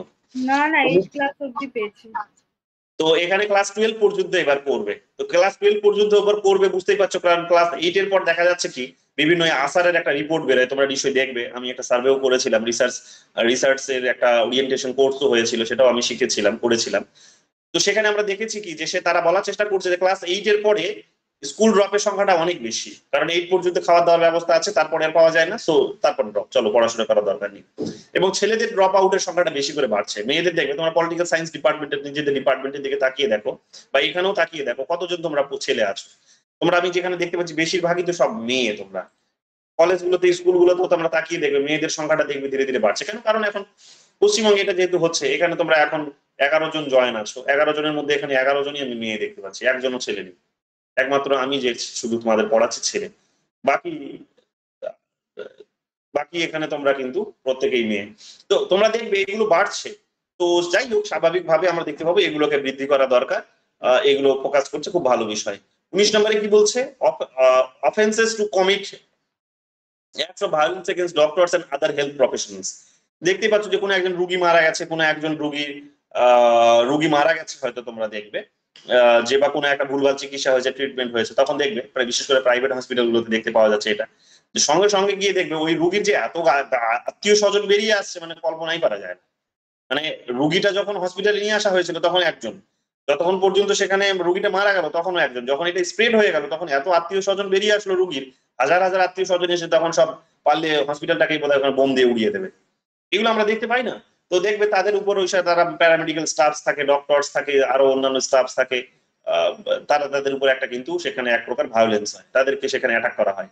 তো এগুলোকেও তারা বন্ধ করবে, এই ধরনের কমিটমেন্টও তারা করছে এটার মধ্যে দিয়ে। এটা করার কারণ কি? মানুষের রাগটা ওটার উপর গিয়ে পড়ে কেন? বুঝতেই পারছো যে এত বড় পরিমাণে অ্যামাউন্ট সেখানে নেয় যে মানুষ সেই সমস্ত ঝাঁচকচকে এত ভালো ইনফ্রাস্ট্রাকচার বা এত ভালো পরিষেবা তারা নেওয়ার যোগ্য নয়। বা একটা সময় তাদের কোনো আত্মীয় স্বজনকে বা তার নিজের পরিবারের কাউকে এত বড় পরিমাণে তার পকেট কাটা হয়েছে যে সেখানে বেড চার্জ হচ্ছে প্রত্যেক দিনের হিসেবে 3000 টাকা, বেড চার্জ প্রত্যেক দিনের হিসেবে 2000 টাকা। মানে এটা মানা যায়? কিন্তু তারা করে। তো বেড চার্জ আছে, আরো অনেক চার্জ আছে। এবার তোমরা জানো যে সার্ভিস চার্জও অনেক কিছু আছে। তো প্রত্যেকের মাথা পিছু আলাদা আলাদা করে নেয়, কিন্তু ওই একজনই নার্স দেখবে সারাদিনে ওনাকে শুধু ট্রিটমেন্ট দেয় না, দেখবে আরো 50 জন রোগীকে ট্রিটমেন্ট দিচ্ছে। তো এইরকম ভাবে তোমরা দেখবে হসপিটালস গুলো দেখবে দেখবে বিল্ডিং এর পর বিল্ডিং ঠুকছে, তারা কিন্তু আরো অনেক উন্নতি করছে। তো এগুলো কোথা থেকে আসছে? মানুষের কাছ থেকে এই ধরনের একটা বড় পরিমাণে অ্যামাউন্ট সেখান থেকে নিয়ে এগুলো করছে। তো মানুষ এই রাগগুলোই তখন দেখবে সেখানে গিয়ে দেখানোর চেষ্টা করে, তখন তারা নিজেরা অন্য কারো আত্মীয় স্বজন, তারা ইনভিজিবল আত্মীয় স্বজন হয়ে গিয়ে তখন তারা কি করে, তারা কিন্তু সেখানে গিয়ে অ্যাটাক করার চেষ্টা করে। তো এগুলো বুঝতে হবে, এগুলো একটা সোসাইটাল প্রবলেমসও বটে, এগুলো ইকোনমিক প্রবলেমস, সোসাইটাল প্রবলেমস, এগুলো আমাদের বুঝতে হবে। যাই হোক, সেগুলোকে তারা পজিটিভলি, এগুলোকে আমি বলবো নেগেটিভলি লিগাল সিস্টেমের মধ্যে দিয়ে না নিয়ে এসে এগুলোকে পজিটিভলি সোশ্যাল ইস্যুস, এগুলোকে সোশ্যালি এগুলো অ্যাড্রেস করা দরকার। নইলে লং রানে এগুলো আরো বেশি করে বাড়বে, এগুলো কমবে তো না। এবার দেখো জবের ক্ষেত্রে ইউথদের নিয়ে কি তারা চিন্তিত, কি কোন বিষয়টা ইউথদের নিয়ে তারা চিন্তিত, কি কি তারা বলেছে। ইউথদের নিয়ে তারা এখানে বলেছে জবলেসনেস এবং হোপলেসনেস এর একটা ব্যবস্থা এখানে দেখা যাচ্ছে, যে জবলেসনেস, জব নেই, হ্যাঁ জব চলে যাচ্ছে, বিশেষ করে আর্টিফিশিয়াল ইন্টেলিজেন্স এসে এখন অনেক জব খেয়ে নিচ্ছে। যদি নতুন জব যে তৈরি হচ্ছে না তা কিন্তু নয়, এই আর্টিফিশিয়াল ইন্টেলিজেন্স এসেই আরো অনেক হাজার হাজার রকমের জব তৈরি হয়েছে। কিন্তু আমাদের ইন্ডিয়ান ডেমোক্রেসির প্রবলেমটা হচ্ছে, ইন্ডিয়ান ইকোনমিক সিস্টেমের প্রবলেমটা হচ্ছে, সে রাতারাতি ওই জবগুলোতে মানুষকে যোগ্য করে তোলার মতো ক্যাপাসিটি, ইনফ্রাস্ট্রাকচার নেই। তোমাদের কার কাছে, কতজন আছো এখানে যে যাদের কাছে তোমাদের কাছে কম্পিউটার আছে? নেই, তোমাদের অনেকের কাছেই হয়তো নেই। বা মোবাইলটাকে যে প্রপারলি ইউটিলাইজ কিভাবে করতে পারো, কি কি করা যেতে পারে, এটাও তোমাদের কেউ শেখায়নি বা শেখানো নিয়ে হচ্ছে না। তো এই যে জিনিসগুলো, এগুলো আমাদের দেখবে আলটিমেটলি কি করছে, জবলেসনেস এর দিকে আমাদের ঠেলে দিচ্ছে, আমাদের হোপলেসও করে দিচ্ছে। হোপলেস যে আমি আশার হারিয়ে ফেলছি, তোমরা যেমন অতি তাড়াতাড়ি মানে হাঁপিয়ে যাচ্ছ, ছেড়ে দিচ্ছ, 2 মাস 3 মাস পরে ছেড়ে দিচ্ছ। কিন্তু তোমরা এটা বুঝতে পারছো না যে তোমার কাছে যদি নলেজ থাকে তাহলে তার বিকল্প বলে কিছু হবে না। তুমি হয়তো ওই ডিরেকশনে যাচ্ছ, যে ডিরেকশনে, সেই ডিরেকশনে হয়তো রাস্তাটা বন্ধ হয়ে গেছে, কিন্তু সেখান থেকে তুমি ডিরেকশনটা ঘুরিয়ে নিতে পারবে। কিন্তু তার জন্য তোমাকে ওভারঅল আইডিয়াটা নিতে হবে। পলিটিক্যাল সায়েন্সের যদি তোমার সিলেবাসটা খুব ভালোভাবে জানা থাকে, তাহলে তুমি এখান থেকে কি করতে পারো, প্রচুর ছেলে মেয়ে দেখবে অনলাইনে কন্টেন্ট ক্রিয়েট করে তারা কি করছে, তারা আজকে ভিডিও তৈরি করে সেখান থেকে মাস গেলে 70,000 80,000 টাকা কিন্তু ইনকাম করছে, মাস গেলে 1.5 লাখ 2 লাখ তাদের ইনকাম, প্রচুর সেখান থেকে কিন্তু স্কোপ তৈরি হচ্ছে। কিন্তু তোমাদের মধ্যে ওই বেসিক জিনিসগুলো নেই বলে তোমরা কিন্তু ওই একটা দরজা যখন বন্ধ হয়ে যাচ্ছে তখনই তোমরা থেমে যাচ্ছ, কিন্তু তারপর আর পারছো না। তো স্টুডেন্টদের মধ্যে এই জিনিসগুলো দেখতে পাওয়া যাচ্ছে, তার কারণ তাকে ওই ডাইভার্স এডুকেশনটা তাকে দেওয়া হয় না, তাকে পার্টিকুলার একটাই জিনিস শেখানো হয়েছে, প্যারালালি অন্যান্য কারিকুলাম অ্যাক্টিভিটিস গুলো তাকে শেখানো হয়নি, বা তার কাছে ওই ইনফ্রাস্ট্রাকচার গুলো নেই। তো এতে করে কি হয়, সে তাড়াতাড়ি হোপলেস হয়ে যায়, তারা সে আশা ছেড়ে দেয়, নিরাশ হয়ে যায় তাড়াতাড়ি, সে এখানে কিন্তু ওই ইমিডিয়েট যেটা লাভ হবে সেই লাভের পেছনে ছেড়ে, এবং ওটা প্রত্যেকে দেখা যায় যে সে 8,000 10,000 টাকা চাকরি করছে, এগুলো হয়। তো স্বাভাবিকভাবেই এই ধরনের একটা এনভায়রনমেন্ট আমাদের দেশে কিন্তু তৈরি হয়েছে। তো এখানেই তিনি বলছেন যুব ন্যায় প্রোগ্রাম নিয়ে আসবে, কংগ্রেস বলছে তারা যুব ন্যায় প্রোগ্রাম নিয়ে আসবে। কি করবে এই প্রোগ্রামের মধ্যে? দেখো ছবিটাও যার যেটা দিয়েছে সেটা সব যুবদের ছবি দিয়েছে, দেখো বুঝতেই পারছো, মুখগুলো দেখেই বোঝা যাচ্ছে 17 বছর 18 বছর বয়সী সব ছেলে এগুলো হবে, তার বেশি তো কেউ হবে না। তো দেখো এখানে 40-এর নিচে যারা বা 30-এর নিচে তাদেরকে যুব বলা যেতে পারে। তো এখানে দেখো কি বলেছে, এখানে তাদের জন্য যুবদের জন্য তারা একটা বড় প্রোগ্রাম নিয়ে আসবে বলছে। এখানে বলেছে এখানে কি যে 25 বছর বয়সের নিচে যারা আছে তাদেরকে কি করবে, এখানে বলছে যে অ্যাপ্রেন্টিস হিসেবে তাদেরকে নিয়োগ করবে, মানে ওই যেটাকে বলতে পারো যে তুমি প্র্যাকটিসের জন্য তুমি যাবে, তুমি যাই শেখো না কেন প্র্যাকটিসের জন্য তুমি একটা জায়গায় যাবে, যেই ফিল্ডে তুমি গিয়ে আগে জব পাবে সেই ফিল্ডে গিয়ে তোমাকে প্র্যাকটিসের জন্য পাঠানো হবে, বছরে তোমাকে 1 লাখ টাকা করে দেওয়া হবে প্র্যাকটিসের জন্য, যেটাকে আমরা কি বলি, এটাকে আরেকটা শব্দ আছে, এটাকে বলা হয় ভলেন্টারি না? হ্যাঁ হ্যাঁ, মানে যে মাইনেটা দেওয়া হবে তাকে অনারিয়াম বলে।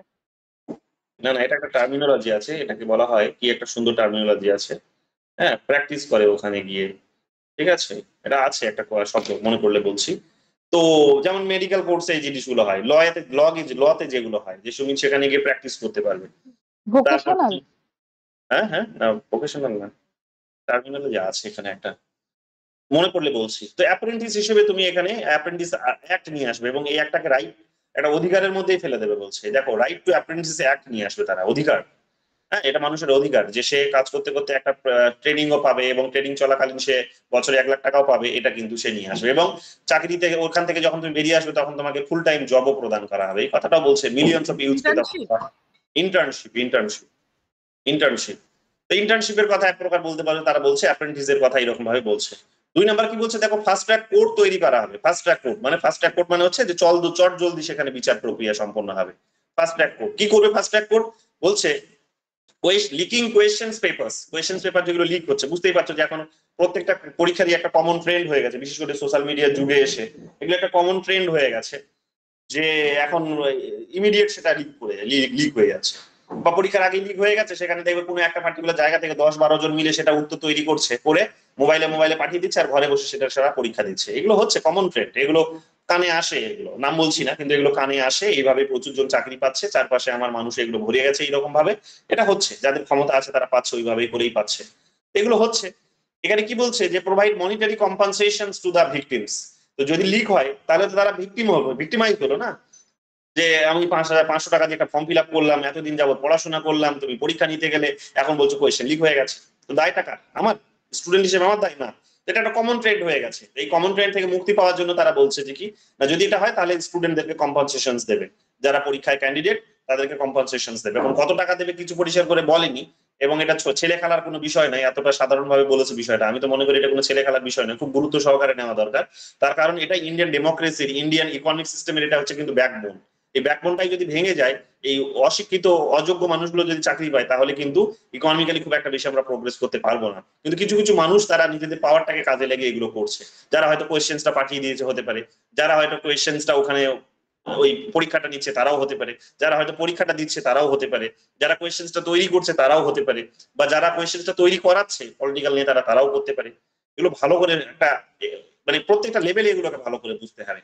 তবে এখানে খুব হাস্যকর বিষয় হচ্ছে এটাই যে রাজস্থানে দেখবে, রাজস্থানে একটা আইন তারা নিয়ে এসেছে এটার বিরুদ্ধে, এবং কড়া পদক্ষেপ তারা নেবে বলেছে।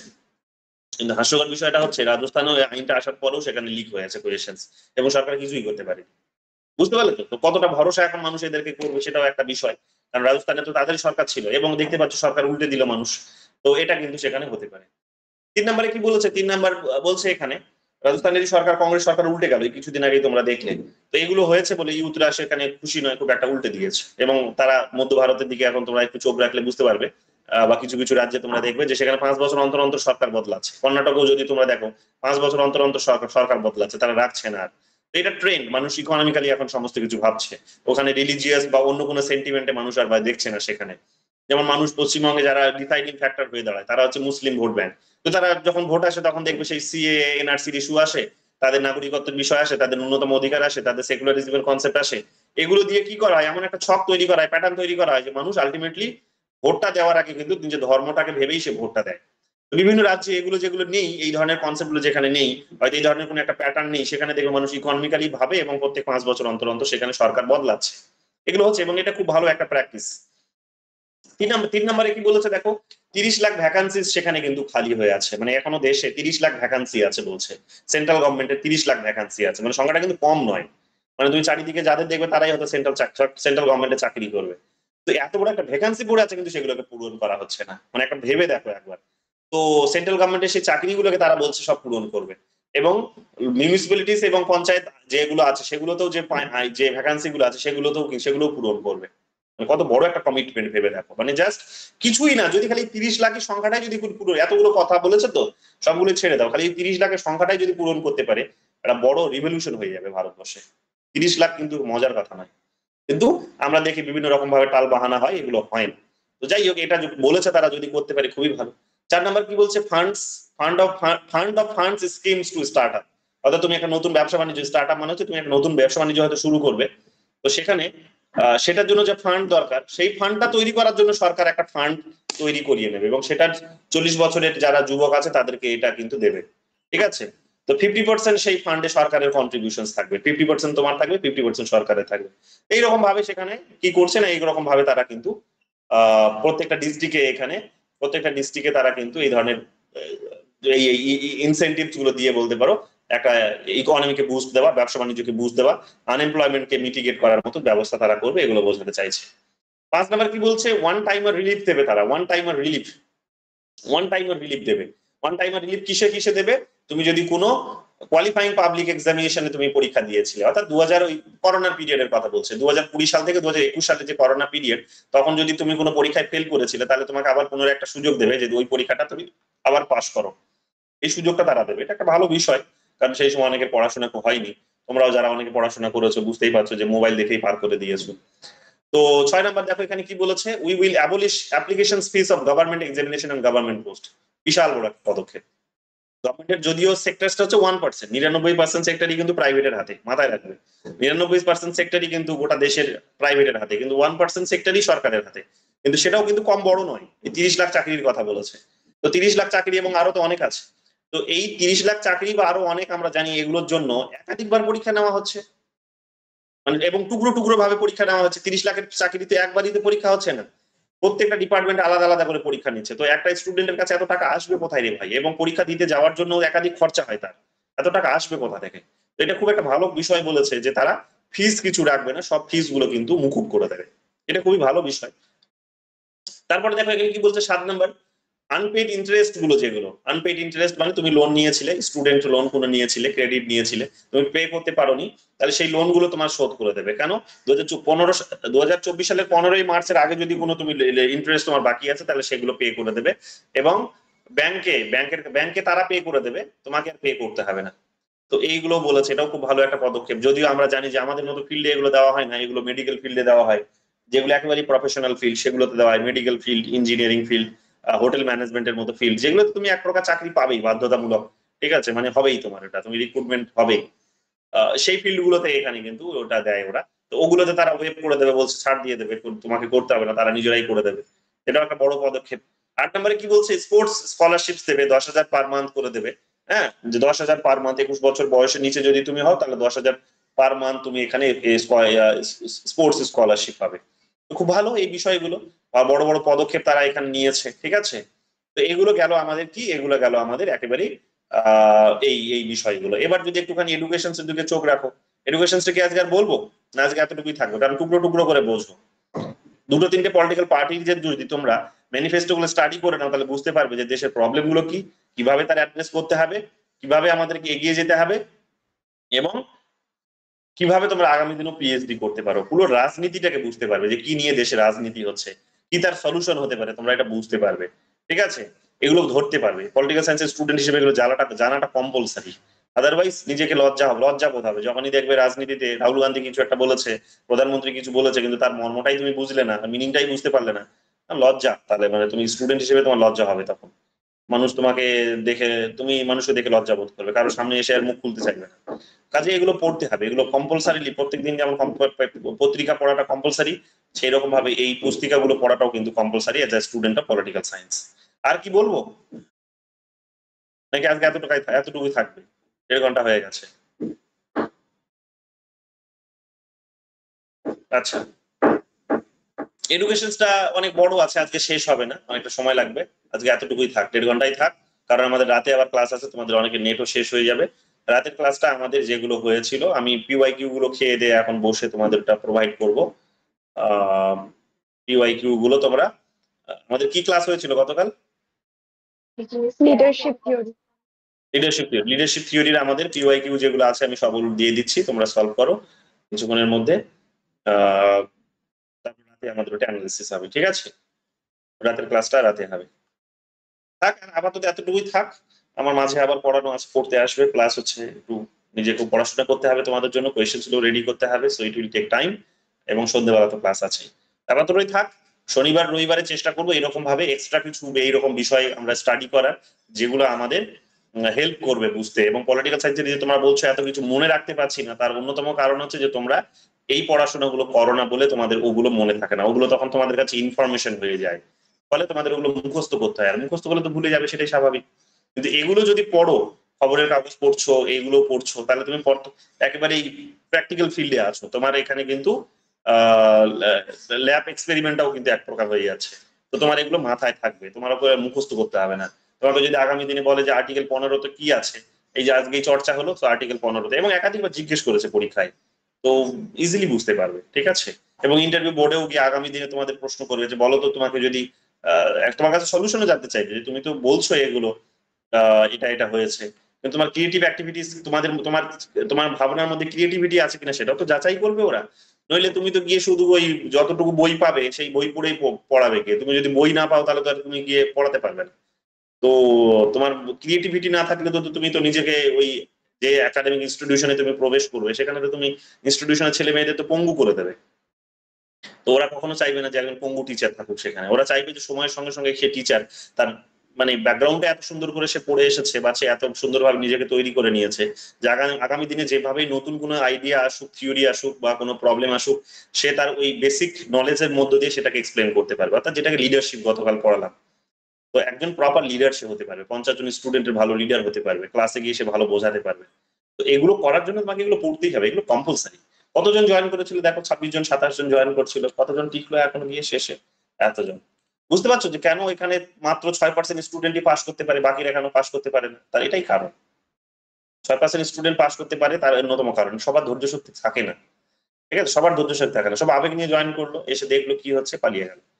তো 6% স্টুডেন্ট এই কারণে পাস করে, 100 জনের মধ্যে 6 জন, আর জেআরএফ এই কারণে একজনই পায়, কারণ যারা এই ধৈর্য শক্তিটা ধরে রাখতে পারে। তো দেখো এখানে যারা আছো প্রত্যেকে আমাদের স্টুডেন্ট, একজন দুজন বাদ দিয়ে প্রত্যেকে স্টুডেন্ট আমার, তাহলে এটা কিন্তু করতে হবে। এই হোক, আজকে আমাদের এটা আলোচনা হলো। মাঝে মাঝে এবার আমাদের ওই এটাও বলে দিই, তোমাদের ওই 2024 সালের আমাদের ইয়েটা এসে গেছে, সিইউটি রেজাল্টটা এসে গেছে। গতকালই আনসার কি দিয়েছে, রেজাল্ট না আনসার কি দিয়েছে, তো সেই আনসার কিটা একটু দেখে নিও। কোয়েশ্চেন গুলো আপলোড করে দিয়েছি, 2-3টে কোয়েশ্চেন একটুখানি ভুল আছে, ওগুলো আমি আপডেট করে দেবো অ্যানালাইজ যখন করবো তখন। বাট এগুলো ভালো করে দেখো, এগুলো কিন্তু 2024 সালে যেহেতু এসেছে, আগামী নেট যেটা হতে যাচ্ছে সেখান থেকে কিন্তু প্রচুর প্রশ্ন কমন পাবে, কাজে কোনো রকম অবহেলা নয়। 24 সালের কোয়েশ্চেন গুলো আগে করবে, এবং 24 সালের কোয়েশ্চেন গুলো আগে অ্যানালাইজ করবো আমরা। এখন আমাদের নর্থ ইস্টের কোয়েশ্চেন অ্যানালাইজ চলছে ইয়ারলি, এরপরে আমরা এই সিইউটিটা ধরবো। তারপরে আমাদের আজকে একটা রাজ্যে পরীক্ষা হচ্ছে। কোন রাজ্যে পরীক্ষা হচ্ছে আজকে? ছিলি কোন রাজ্যে? কালকে তোমাকে পাঠালাম মহারাষ্ট্র। আজকে মহারাষ্ট্র সেট হচ্ছে আজকে। মহারাজ্যে আজকে সেট পরীক্ষা হচ্ছে। আজকের ওটারও কোয়েশ্চেনটা পেয়ে গেলে সেটাও আপলোড করে দেবো, আনসার কিও দিয়ে দেবো, সেটাও আমরা সলভ করবো, ঠিক আছে? তো 24 সালের গুলো আগে করতে হবে, কারণ ওগুলো হট, ওগুলো কন্টেম্পোরারি, বিশেষ করে ফরেন পলিসির কোয়েশ্চেন গুলো, ইন্ডিয়ান পলিটিক্স এর কোয়েশ্চেন গুলো ওখান থেকে ডিরেক্ট কমন পাওয়া যাবে, বোঝা গেছে? আরো অনেক কমন পাওয়া যেতে পারে, তো এগুলো আমরা পাবো। তো এগুলো প্যারালালি পড়াশোনা করো, ওয়েবসাইটে দিয়ে দেওয়া হয়েছে সমস্ত কিছু, ফ্রি অ্যাক্সেস আছে, বাইরের স্টুডেন্টরাও অ্যাক্সেস করতে পারবে। জুন পর্যন্ত ফ্রি আছে, নিজেদের মতো করে পরীক্ষা দিতে পারো চাইলে। টপিক ওয়াইজ করে দেওয়া আছে, যেটা কোনো ইনস্টিটিউশনেও নেই। তো টপিক ওয়াইজ করে দেওয়া আছে, যে কোনো একটা টপিক পড়ো আর সলভ করো, এক্সপ্লেনেশন দেওয়া আছে। ভিডিও এক্সপ্লেনেশনে দেওয়া আছে, ভিডিওগুলো যদি সবার জন্য অ্যাক্সেসিবল নয়, আমার স্টুডেন্টদের জন্য শুধু অ্যাক্সেসিবল, তো পড়ো এরকম ভাবে, আমার মনে হয় খুব অল্প সময় হয়ে যাবে। দেখো বলো নাজমুন নেশা কি বলছো? বলছিলাম দাদা, এখানে যে অপশনটা ছিল না সিনিয়র এবং উইডোজ এর ক্ষেত্রে, যে পার মান্থ 200 বা 500 দেওয়া হয়, সেটা ইনারা যদি ক্ষমতায় এসে 1000 টাকা দেবে। এটা কি হ্যাঁ। বার্ধক্য ভাতা, বিধবা ভাতার কথাটা বলা হয়েছে? বার্ধক্য বিধবা ভাতা তো এখন 1000 টাকা। হ্যাঁ, তাই না? আমি না মানে হ্যাঁ তাই সেই কারণে জিজ্ঞেস করলাম, না এটা আলাদা কোনো বিষয় বলা হয়েছে। সব রাজ্যে একই রকম নিয়ম নেই, সেন্ট্রালি অনেকটা কম দেওয়া হয়। এটা তো সেন্ট্রাল গভর্নমেন্ট আর স্টেট গভর্নমেন্ট মিলিয়ে দেয় এগুলো, এই কারণে। আচ্ছা ঠিক আছে। ঠিক আছে, এইগুলো হ্যাঁ, ওদের ঠিক তরফ আছে। ওদের তরফ থেকে 1000 টাকা করা হবে। ঠিক আছে, তাহলে এতটুকুই থাক আজকে। এরপরে আবার আমাদের পরের শনিবার কিংবা রবিবার, বা হতে পারে দুটো দিনই যদি ফাঁকা থাকে তো দুটো দিনই ক্লাস হবে। রবিবার একটা হবে, শনিবার একটা হবে না। রবিবার কি বার করছে আমি তো আবার তোমাদের আগেই বলে দিই, আমি আবার কিন্তু 10, 11, 12 এই 3টে দিন ক্লাস নিতে পারবো না, কারণ 10 তারিখে বাড়িতে যাওয়ার জন্য ট্রেনে থাকবো, সময়টা ক্লাসের টাইমটা ট্রেনে থাকবো। আর 11 তারিখ তো বাড়িতে থাকবো, ঈদের দিন আছে। 12 তারিখ তো আমি ফিরবো যদি মনে হয়। তো আমাদের ক্লাস আইদার 13 নইলে 14 তারিখ থেকে শুরু হবে, মাঝে 3-4 দিন ক্লাস হবে না। ঠিক আছে, আর যদি তোমরা ফাঁকা থাকো এর মাঝে যদি কোনো, এর মাঝে তার কিছু নেই। আজকে হচ্ছে 7 তারিখ, 8, 9, 10, 8 আর 9 দুটো দিন ক্লাস হবে। দুটো দিনের মধ্যে সব করিয়ে নেওয়ার চেষ্টা করা হবে। ঠিক আছে, যতটা পারি করিয়ে নেবো। থাক তাহলে আজকে এখানেই, এখন আবার সন্ধ্যাবেলা দেখা হবে। ঠিক আছে, সন্ধ্যাবেলা আমাদের লিডারশিপের যে কোয়েশ্চেন গুলো আছে সেগুলো নিয়ে দেখা হবে। ওকে, চলো বাই।